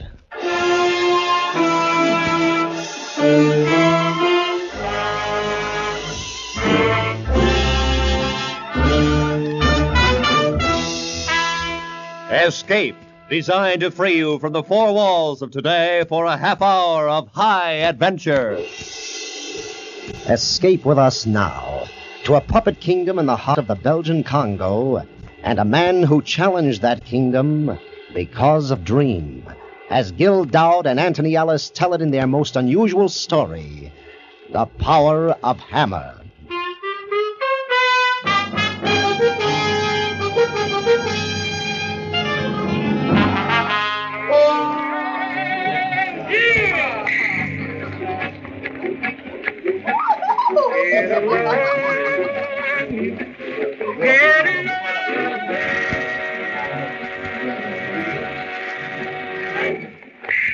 Play it again. God, Sam, I have played it for you 10 times already. It's a jukebox, isn't it? I'm paying.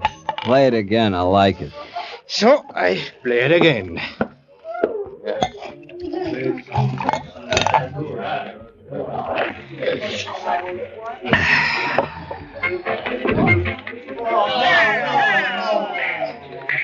We hear something else now. Mule train. Mule train. Mister, I like that song.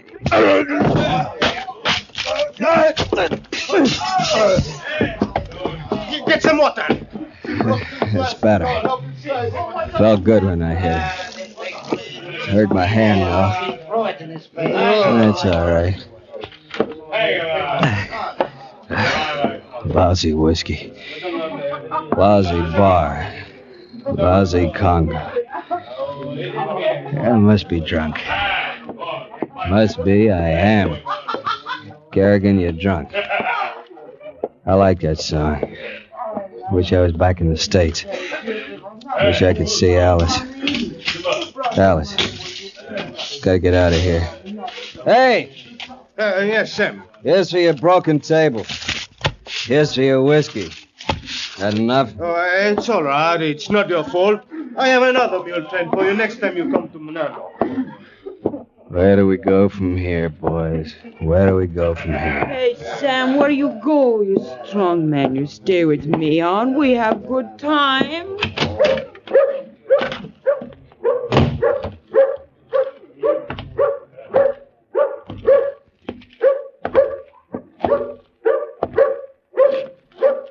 A cigarette.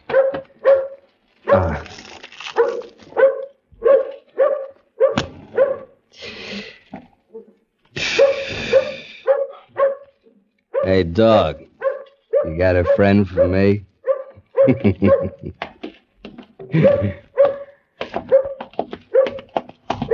Mr. Kerrigan?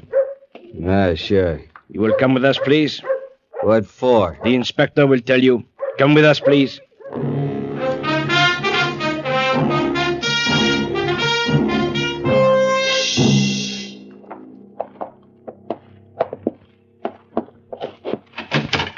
Inspector Farnack?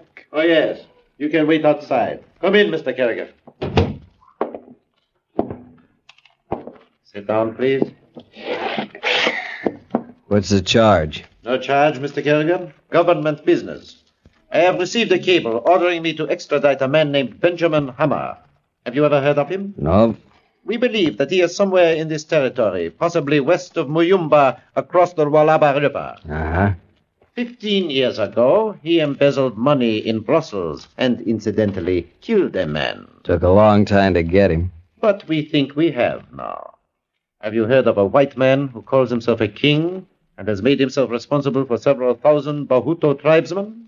I've heard rumors. That man may be Benjamin Hammer. I want you to take me into his kingdom. Across the Lualaba? Not me. Kerrigan, you are the only guide in the Belgian Congo who is familiar with that country. Surely you have taken hunting parties in there before? That's right, and I'm not going back. You will be well paid? Not well enough. Sorry. Just a moment.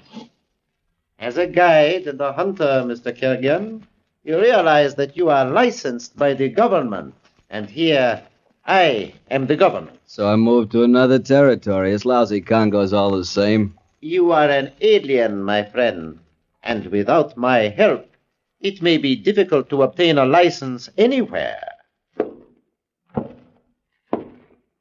Look, Inspector, this is for your own good.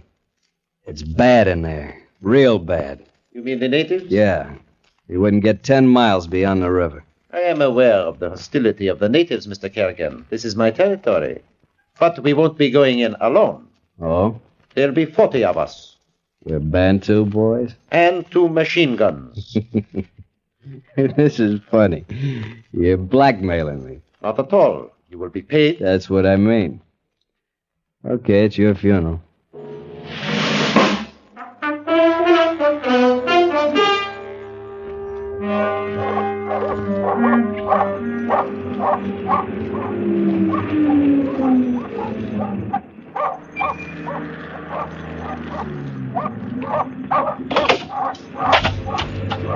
There's your stinking, polluted Lualaba River, Fernac. There's your jungle. I recognize it, Mr. Kerrigan. I have been here before. You've been to Mayumba, but you haven't gone across the river. We shall unload the trucks now and leave tomorrow at dawn. The Bantus have instructions not to fraternize with the villagers, and I wish you two to remain silent about our mission. Sure. But you listen tonight. You'll hear the drums talking. There's no such word as secret here. One more thing, Kerrigan. As long as you are in the employ of the Belgian government, you will try to remain sober. Sergeant Labat. Yes, sir. Unload the trucks and post a guard about them.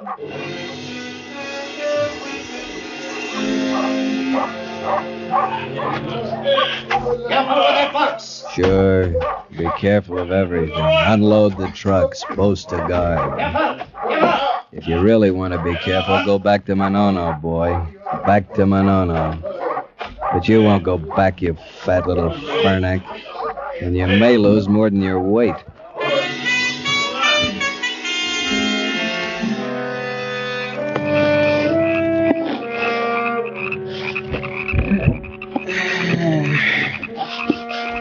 Mayumba. All the villages at night. Hot. Stink. Never sleep.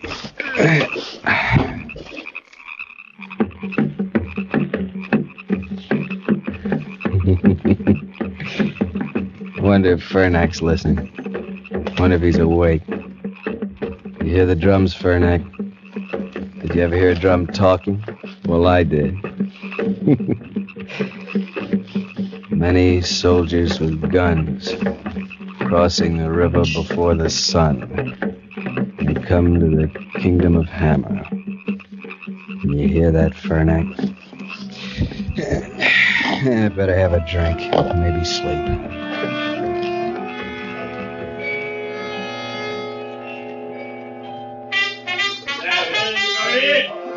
The column is full, sir. Very good. Mr. Kerrigan and I will take the point. Instruct the men to maintain 2-pace intervals. At my whistle, take cover.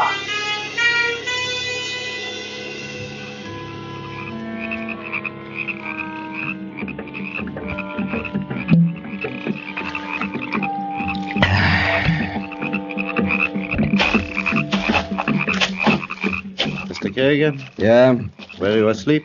No, just last smoke. Mr. Kerrigan, one of my Bantu sergeants says that he understands the language of the drums. Wouldn't be surprised. He says that they are telling the king that we are coming. That figures. The king's name is Hammer. And I guess you were right. I think that you have known that all the time. You were too anxious to stop us from coming here. You've got a suspicious mind, Fernac. I told you why I didn't want to guide you. It's dangerous. You don't know what you're getting into. Better go back to your desk and your rubber stamp. I have brought my stamp with me, the seal of the Belgian government. I am that government. On the other side of the river, maybe, but not here. There's a king by the name of Hammer. I have got 40 trained soldiers. What if his men are more loyal than your tame Bantos? At the pace we set today, how long do you think it will take us? Oh, with luck, 4 more days, maybe 5. Remember, I've never been here before. So you say. Good night, Mr. Kerrigan. Hey, Fernack. Yes? I wouldn't move around too much in the dark. Don't be afraid, Mr. Kerrigan. We are well guarded. I've posted 6 men with our machine guns. Okay, I won't be afraid.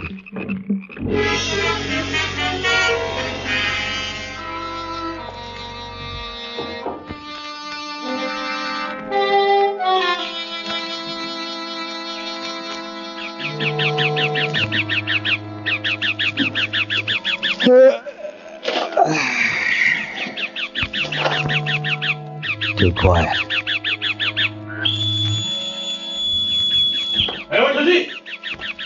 Go see what happened?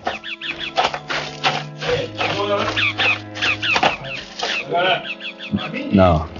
Their funeral, not mine. Inspector! Inspector! What is it, Sergeant? The Secluded, they are dead, all of them. Machine gun scar. What? Show me. This way, sir. Lucky it wasn't you, fat little Fernack. I told you it was dangerous. You wouldn't listen, would you? Hope you haven't had breakfast yet. You won't like what you see. Better go back. Back to Manono for you, boy. Kerrigan! Kerrigan! Kerrigan! What's the matter? The sentries. Dead, huh? You look a little green. You are possibly more used to it than I am, Mr. Kerrigan. They were beheaded. The machine guns were stolen. Gonna turn back? No. I want you to take a searching party. I give you 10 men. Search for what? You're a hunter. You can follow tracks. Sure I can, and you know what I'll find? Not your machine guns. 6 heads stuck up on poles. That's what they did it for, to warn us off. They could have wiped out the whole camp if they wanted.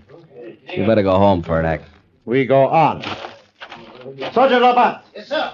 Form the column as quickly as possible. We're moving on.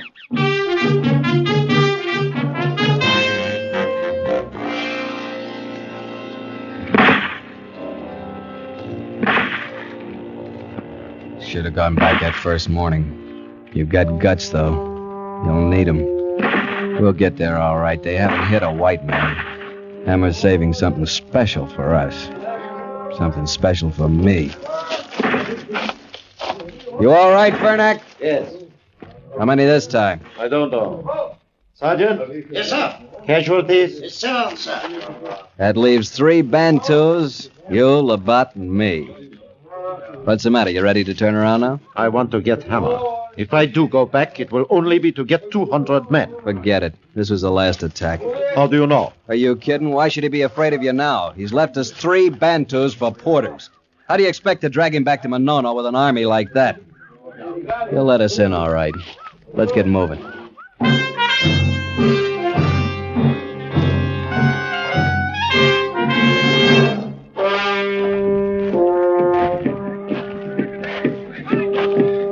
There it is. Nothing changed since the last time. Clearing, stockade, house. There's the room. A night I can't forget. Sam, don't go away unless you take me with you. I can't stand him.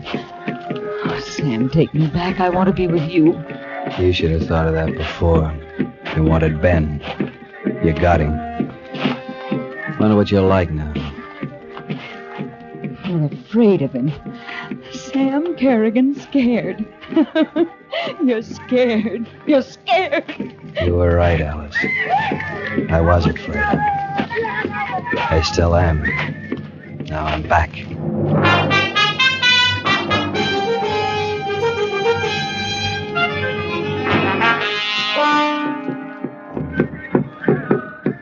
My name is Benjamin Hammer.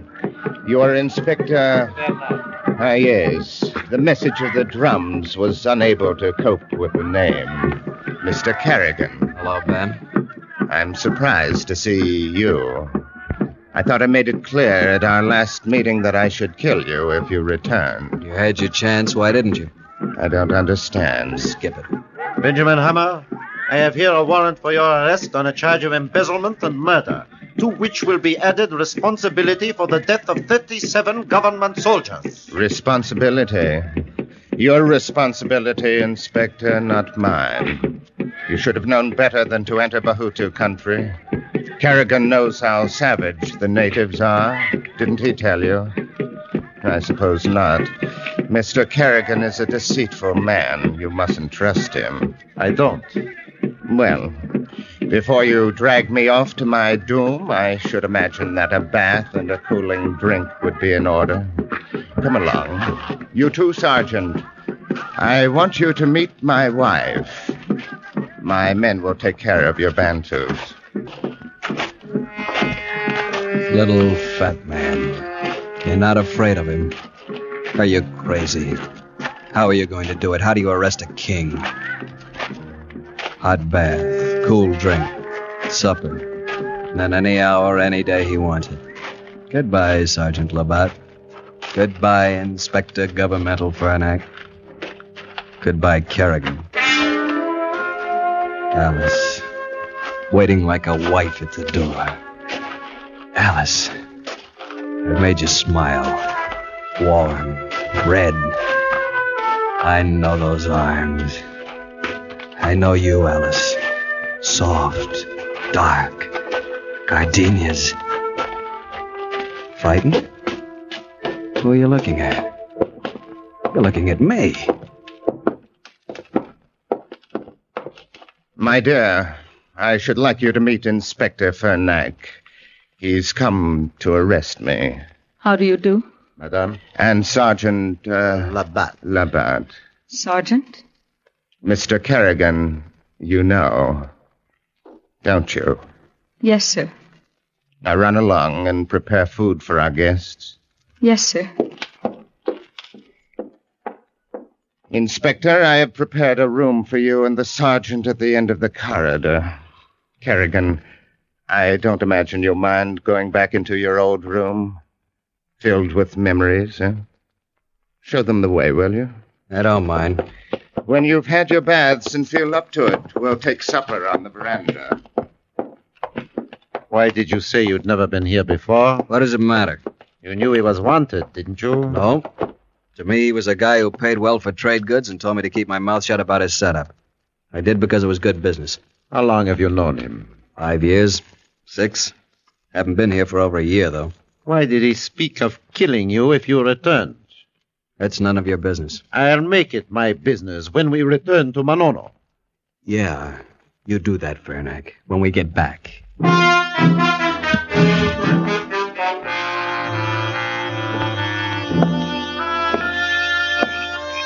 Go to bed, Kerrigan. What for? She calls him Sir. Sir. He treated her like one of the Bahutu's servants. Doesn't eat at the table. Slave? When did that happen? A year ago, after he found out about us. Sure. Wonder if she's with him now. Have a drink. What's the use? Where are you? Where are you? Wish I hadn't done that. Alice? No. Little fat Fernac. Fernac.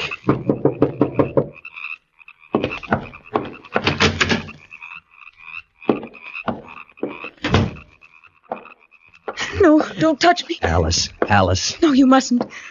I can't stand being touched. You don't know what it's been like with him since you left. Oh, why didn't you take me with you then? You know why. He would have had his natives on us before we'd gone a mile. But why did he let me go? Don't you know? So that he could do what he's done to me. So that I could think about you outside, alive, and want you. So that he could do these things that I can't tell. Look at me. It would have been better for both of us if he'd tried to run away and he'd killed us. Oh, it doesn't matter now. Yes, it does. We'll try it. Come with me. No, I couldn't go with you now. There might be a chance. Does he know you're here? I suppose so. He knows everything about me. He left you your guns, didn't he? Yeah, he would. You know that.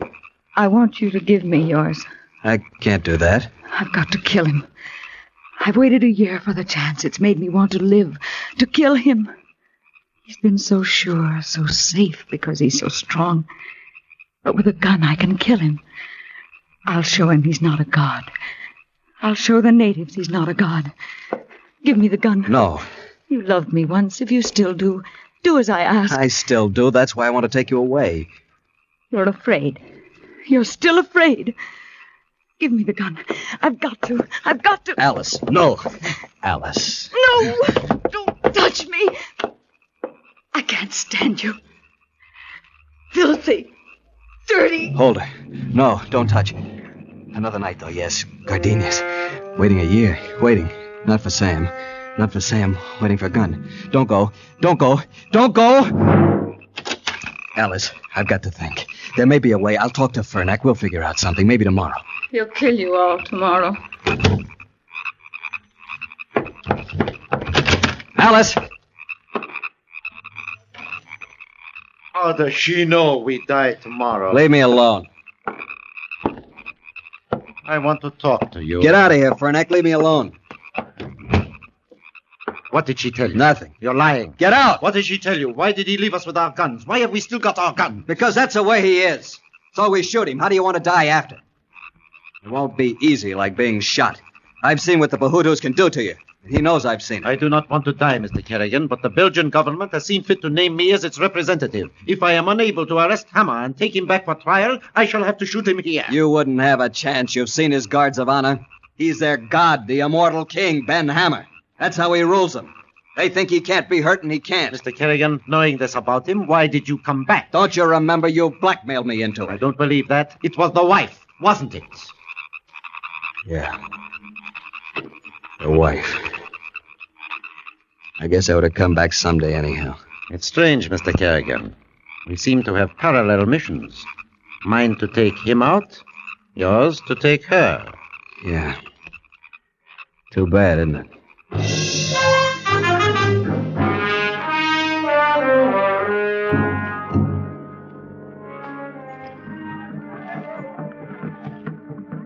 More coffee, Inspector? No, thank you. Sergeant? No. I don't want any more. Well, then breakfast is finished. Mr. Hammer, I think the time has now come to start back for Manolo. You know, I rather admire you. You must realize your position here, and yet with stubborn zeal you persist with this farce. And please, don't touch your gun. It's all right, Egale. I don't want to see you killed that way. I have other plans. Then I have nothing to lose. As you wish, Inspector. Draw your gun. That's better.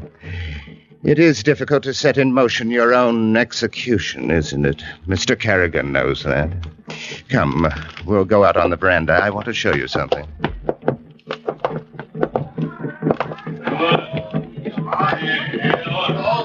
These natives you see are the chieftains of my kingdom. I called them together to witness my decree. Hear me, wise Bahutus. These two white men in uniform have been sent to dethrone me by a government that thinks itself stronger than I, your king. Igali, seize them. Get your hands off it, you! My reply to this insolence is to return them to the country in humiliation, bound and across the back of an ox. What about me, Ben? I have something to say about this. You, Kerrigan? Oh, yes, you have a gun. No, let him, Igale, let him. I know Mr. Kerrigan. Do you, Ben? Are you sure?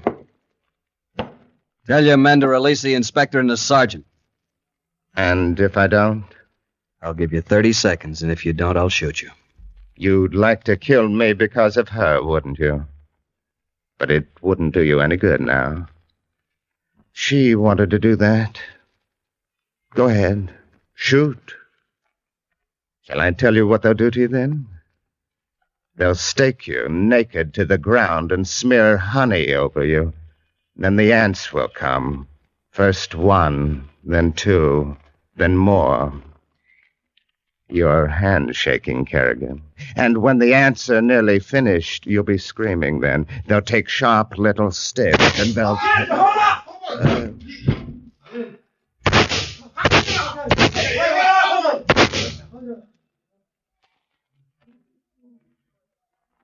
You, golly. Let them go.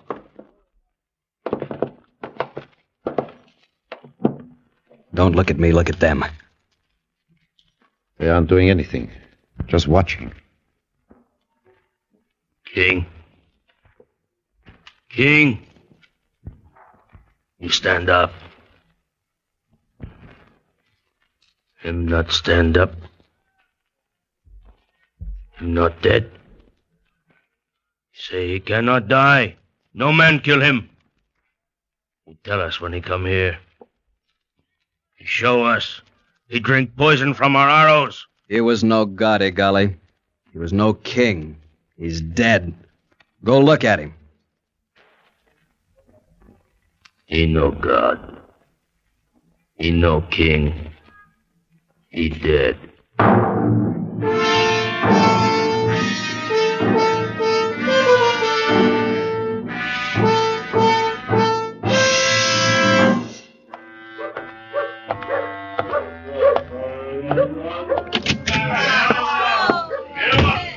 Wrong man. You come sit with me. We have good time. Hello, Sam. For yourself. You've come back.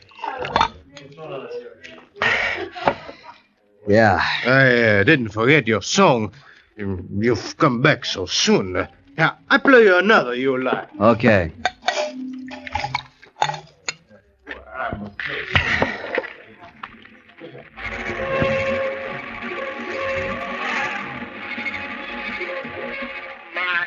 You're afraid.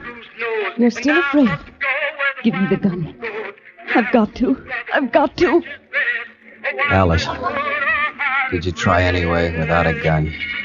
You knew he was stronger than you.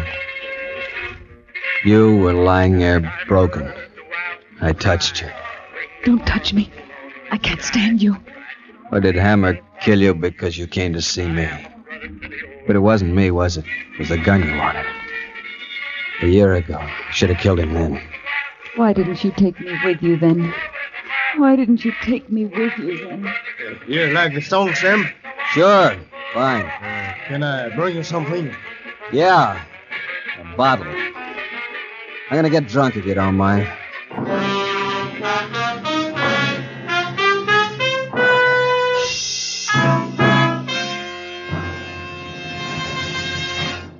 Escape is produced and directed by Norman MacDonald. Today we have brought you The Power of Hammer by Gil Dowd and Anthony Ellis, with Harry Bartell starred as Sam. Featured in the cast were Edgar Barrier, Vivi Janis, and Stan Waxman, with Ann Morrison, Jack Crucian, Lou Krugman, and Don Diamond.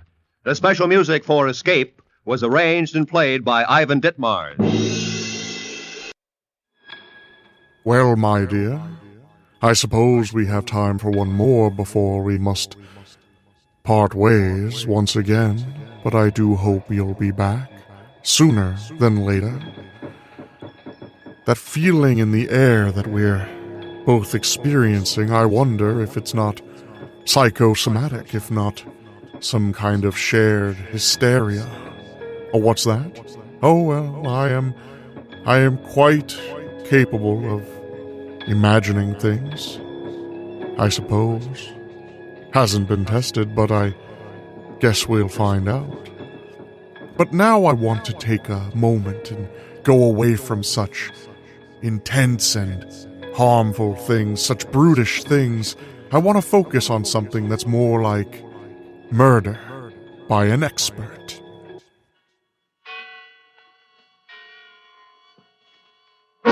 Suspense! Wherever hospitality is a gracious art, the best serve C-R-E-S-T-A, B-L-A-N-C-A, Cresta Blanca, Cresta Blanca. Yes, following a tradition of pleasing the world's most discriminating travelers, American Overseas Airlines offers its passengers Cresta Blanca California wines. To help you distinguish your entertaining, Cresta Blanca has created a magnificent selection of wines to please every taste, to enrich every occasion. Shenley's Cresta Blanca Wine Company, Livermore, California. And now, Shenley brings you radio's outstanding theater of thrills, Suspense. Presented by Roma Wines. That's Roma. Roma Wines for your everyday enjoyment. Tonight, Roma Wines of Fresno, California bring you Miss Lynn Barry in Murder by an Expert, a suspense play produced, edited, and directed for Shenley by William Spear. I didn't want to hurt him. But I couldn't do it while he lay there sleeping so peacefully.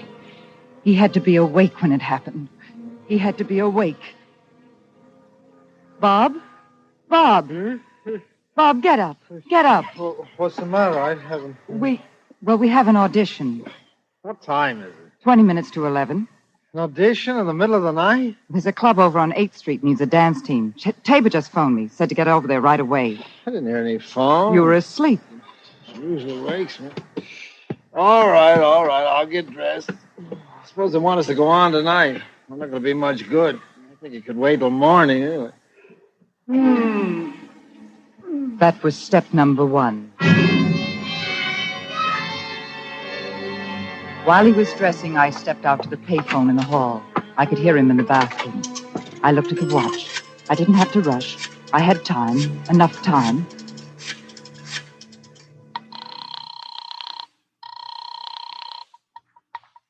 Yes?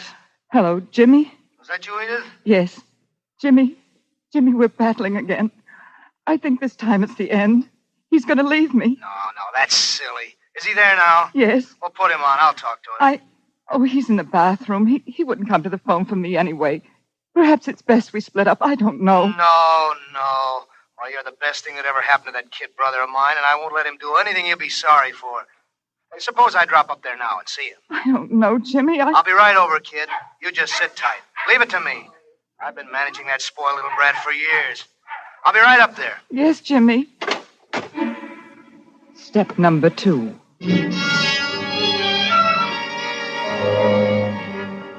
The big brother was going to step over and straighten everything out.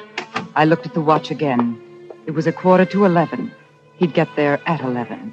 Just the time. Just the right time. All right, are we going or aren't we? Oh, you got ready quickly. Who was that on the phone? Wrong number. Yeah? You tell a wrong number? You couldn't go out with them tonight? I said it was a wrong number. I heard you. You don't believe me? You're going to get ready to go out or aren't you? I didn't like to have it that way, but that was how it had to be. Violent, angry. Like there'd been an argument. That was how it was going to have to look. He turned his back to me and started lifting our costumes into a little suitcase. I slid the knife into my hand. Cold. Even the wood handle was cold. What would the steel feel like to Bob? I came very close to him. He started to turn. Where's your other And I jumped forward quickly and lost the knife somewhere in his throat.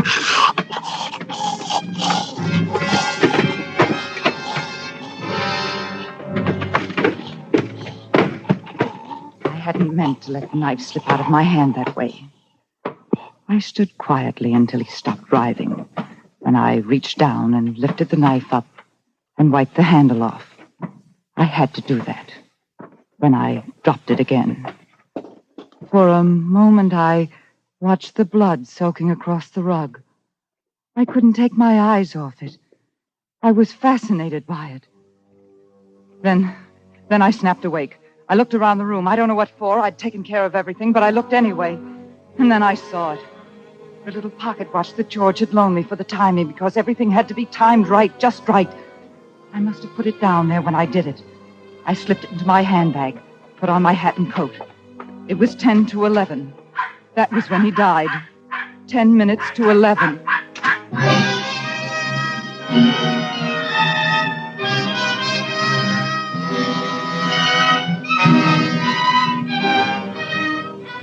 For Suspense, Roma Wines are bringing you Lynn Barry in Murder by an Expert. Roma Wines' presentation tonight in radio's outstanding theater of thrills, Suspense.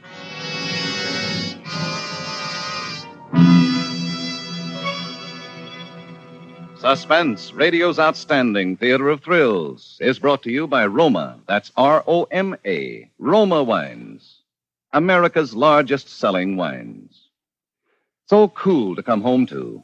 That's what thousands are saying about that wonderful warm weather thirst quencher, Roma Wine and Soda.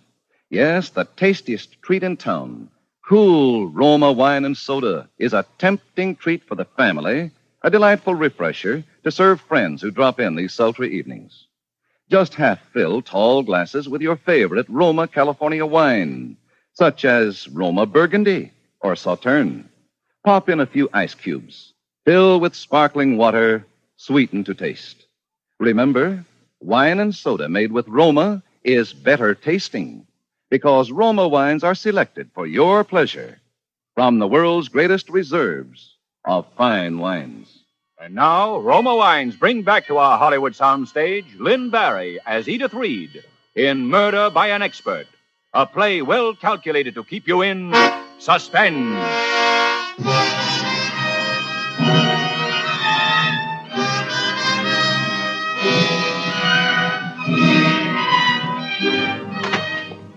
It was 10 minutes to 11 when I slipped out of the apartment.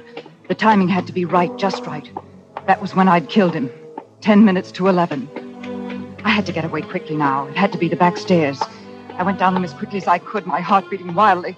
If anyone saw me, it was the end. I'd die in the chair for what I'd... Pinky, how shall we go down, Pinky? There's the elevator. Oh, Pinky wants to go down the stairs. No. Yes, Pinky? Oh, the elevator. Very well, Pinky, the elevator it will be. Pinky should have said so the first time. Come along, Pinky. I was trembling violently when I hit the street. Nobody had seen me. Nobody had seen me. I lost myself in the Broadway crowds. But all of a sudden, I didn't want lights. I wanted quiet and shadows. I cut across the park. I passed the apartment house once. There was no one around. I came back and dove down the stairway marked service entrance. I walked through the cellar. Edith, here, over here. Oh, George. Did anyone see you come in? No one. I'm sure no one did. Oh, George. Come on, up the stairs here. I thought we might use a service elevator, but it's too risky. It's only one flight up. Steady now. Corridor's clear. Come on, come on.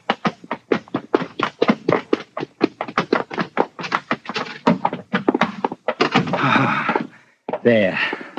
There, it's all over. It's all over, dear. Oh, George, hold me. I'm shivering so. Well, it's all over, dear. It's all over now. There were no more things to do now. No more steps to take cautiously, carefully. I was on the top of the ladder now, and I could reach out and pluck the stars right out of the sky. I had to stay up there. I had to stay up there.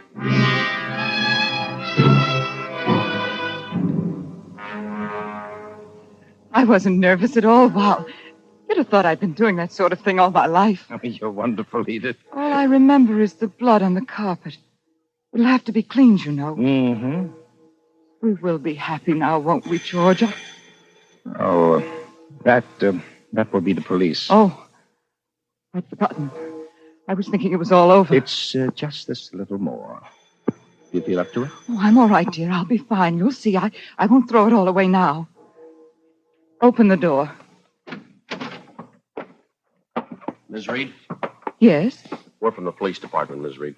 The police department? What? Well, Ms. Reed, your husband's had an accident. Bob? Tell me. Tell me. He's been stabbed, ma'am. He's dead. Bob? What? We'd like to have you come down to headquarters to identify him. And... Bob? Oh, no. Oh, no, no.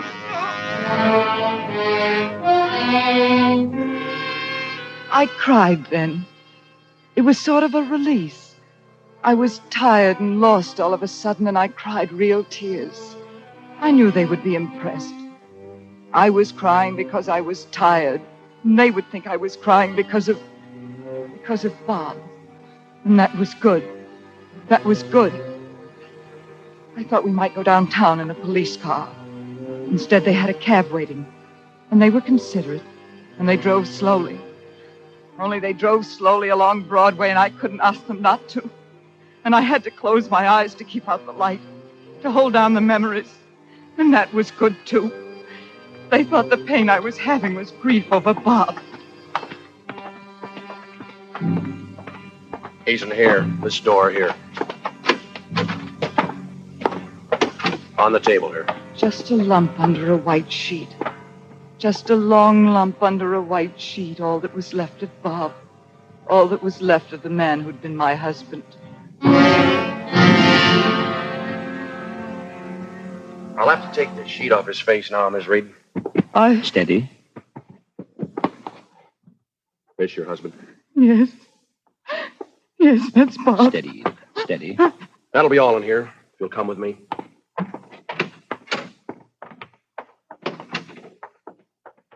You'll come in here. What? It'll only be for a moment, I'm sure. This is Lieutenant Milgram in charge of the case. Here's Miss Reed. Oh, Miss Reed. Now, won't you sit over here? Thank you.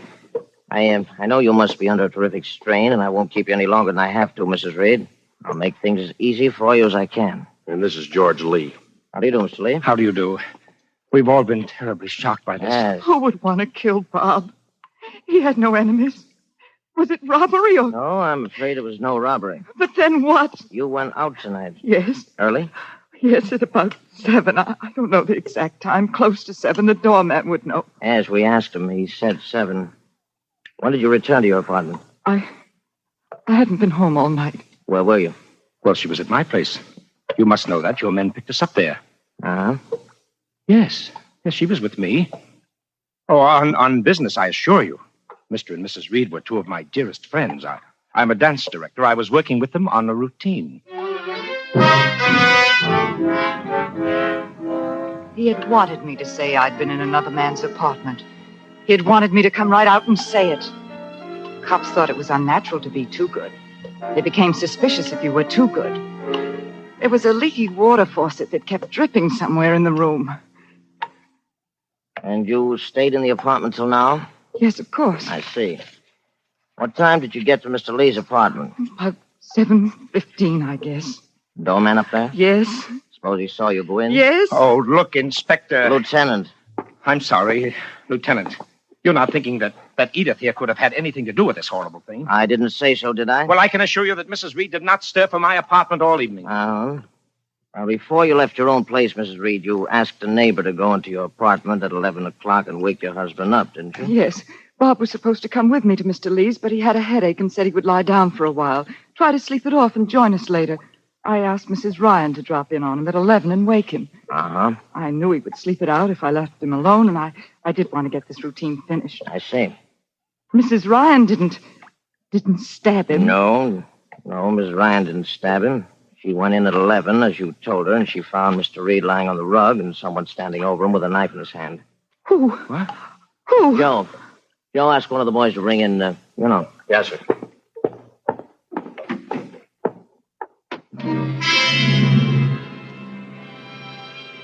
The timing had been perfect.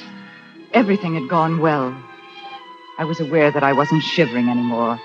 I was complete master of myself now. I had nothing to be afraid of now.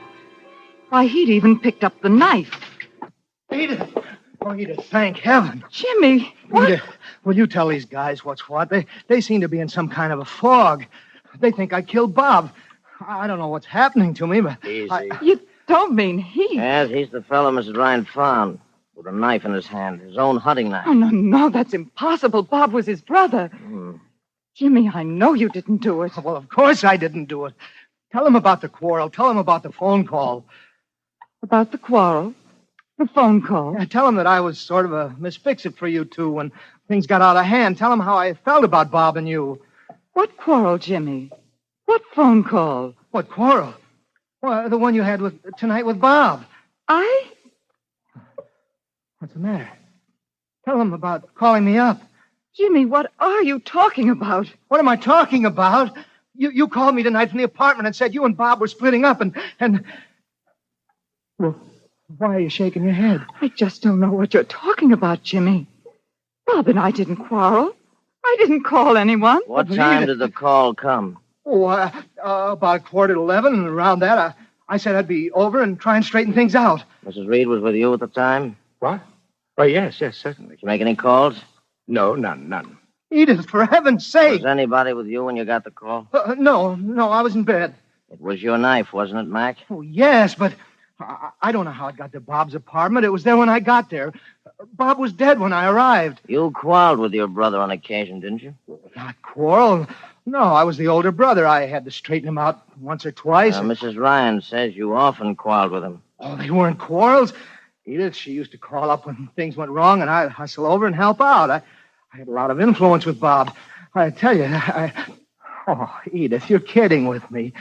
Tell him how I felt about Bob. Go on, tell him. You killed him. You killed him. Edith! I told you I loved him. I told you that the last time you asked me to leave him and go with you. I told you that the last time and the time before that and the time before that. Edith, you... You mean he and your husband quarreled over you? Yes. Edith, you don't know what you're saying. You had to kill him. Love you. I hate you. I hate you. I'll die hating you. She's crazy. You're lying. Take him away. Edith! Edith!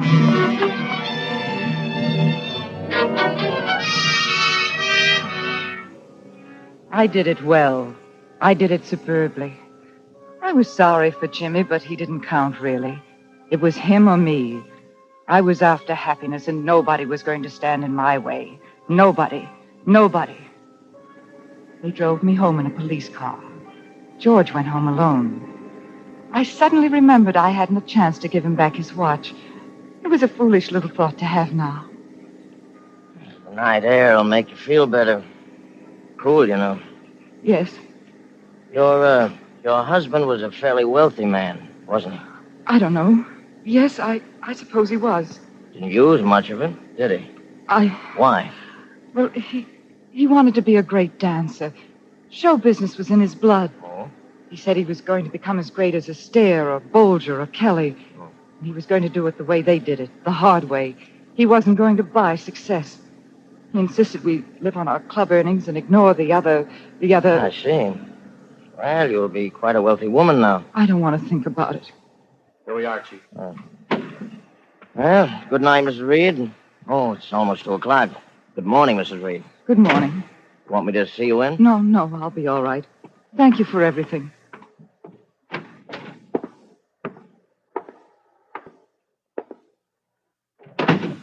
Oh, good evening, ma'am. Hello, Joseph. 6, please. I'm sorry about Joseph. You're not going to sleep up there, are you? Yes, Joseph. There's nothing to be afraid of. When you love someone the way I love Bob, it... Oh, yeah, I understand, ma'am. You're right. Oh, here we are, ma'am. Thank you, Joseph.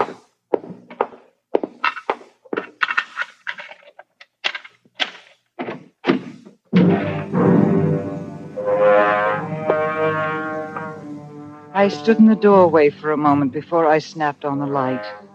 I thought I could smell the death in the air. They do in novels. But there was nothing. Nothing. I snapped the light on and closed the door. The police had cleaned the room nicely. There was only the spot on the rug. Only the blood on the rug. There was nothing here to be afraid of. No voices, no ghosts, nothing. I was tired. I needed sleep badly. I went into the bedroom and locked the door and tried to sleep. Can you be so tired that you can't sleep? Can't even force an eyelid down over your eye? Can you be that tired? In the blackness and the quiet, they seemed to be smothering me. And then I heard it. At first I didn't know what it was. I wasn't frightened. I just didn't know what it was. George's watch, of course. The little pocket watch he'd loaned me in my handbag on the bedside table. How silly. They sound so loud in an empty room at night. I snapped on the light. It wasn't that I was afraid. There was nothing to be afraid of, not really. But suddenly I was just a lonely little girl. I didn't want quiet now. I wanted to hear voices, happy sounds, happy noises. I wanted George. I needed to be with him. I needed terribly to be with him now.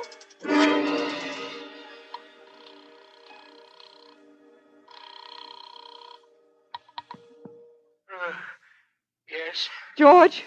Oh, Edith, what's the matter? I forgot to give you back your watch. Oh, Edith, don't be silly at a time like I this. know it. It isn't really that. Well, what is it? I've got to see you. I'm coming over. No, wait. At this hour, it's silly, Edith. It's dangerous. I can't help it, darling. I've got to see you. Oh, wait a minute. Not here. There's a little place on 7th Avenue, an all-night lunch place near 40th. Dillard's, I think it is. Right away. All right.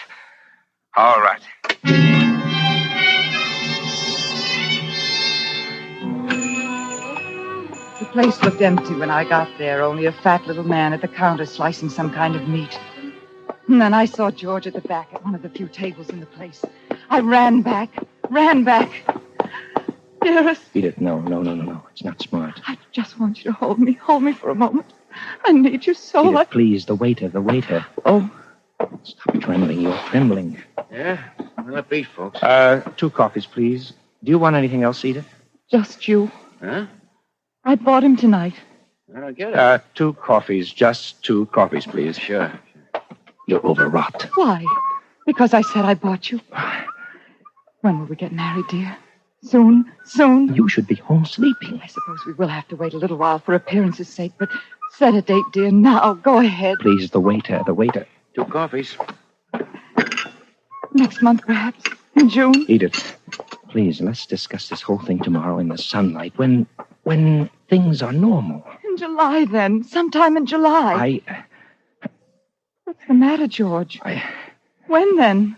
I can wait, darling. I've waited this long. Let's get out of here. No, George. I'm not going to move until you answer me, George. When are you going to marry me? Never. I'm not going to marry you. You're joking. Don't joke with me, George. I'm not going to marry with you. Now, I don't want to tell you this now, but maybe it's better. Maybe the quicker we get things straight, the better. Get things straight? Please listen to me. Edith, you're a rich woman now. You've got a lot of money out of tonight. You got rid of him at a nice profit.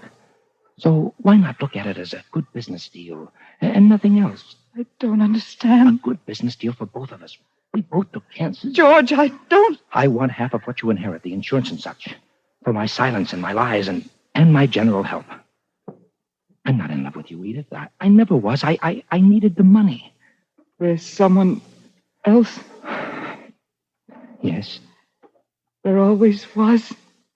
Even while... Yes. And you want to blackmail half of my money to finance you and someone else.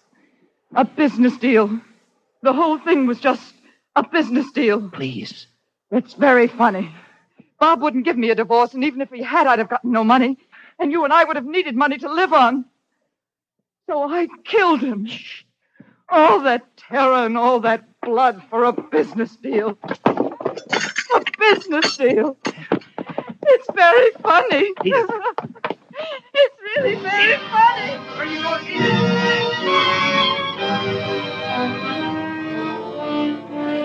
I got out of there somehow and back to the apartment. Oh, I knew what I was going to do.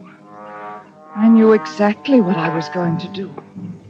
I took the little watch out of my handbag, the little pocket watch that George had loaned me so that everything would go right. Just right. The little watch with his initials on it and the inscription from his father. I held it in my hand a moment, listening. Then I set the hands back to 10 minutes of 11. The exact time. The time he died. The time I killed him.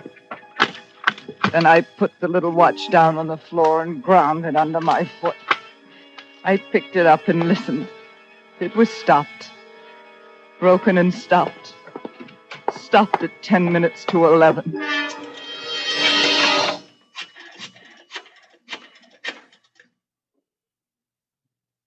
Lieutenant Milgram, please. Lieutenant, this is Edith Reed. I lied to you, Lieutenant. George did it. We planned it together. Why am I telling you? Guilty conscience, I suppose. Oh, you can prove it all right. I found his watch under a corner of the carpet. It was broken during the struggle. Yes, it had stopped. At 10 minutes to 11. Yes, that was the time. 10 minutes to 11.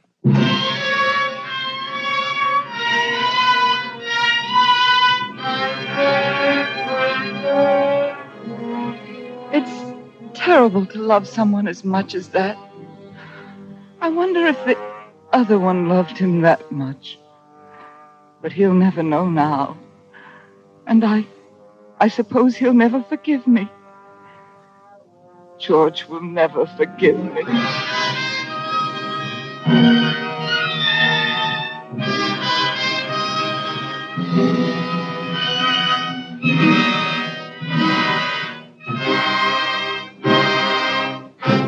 Suspense.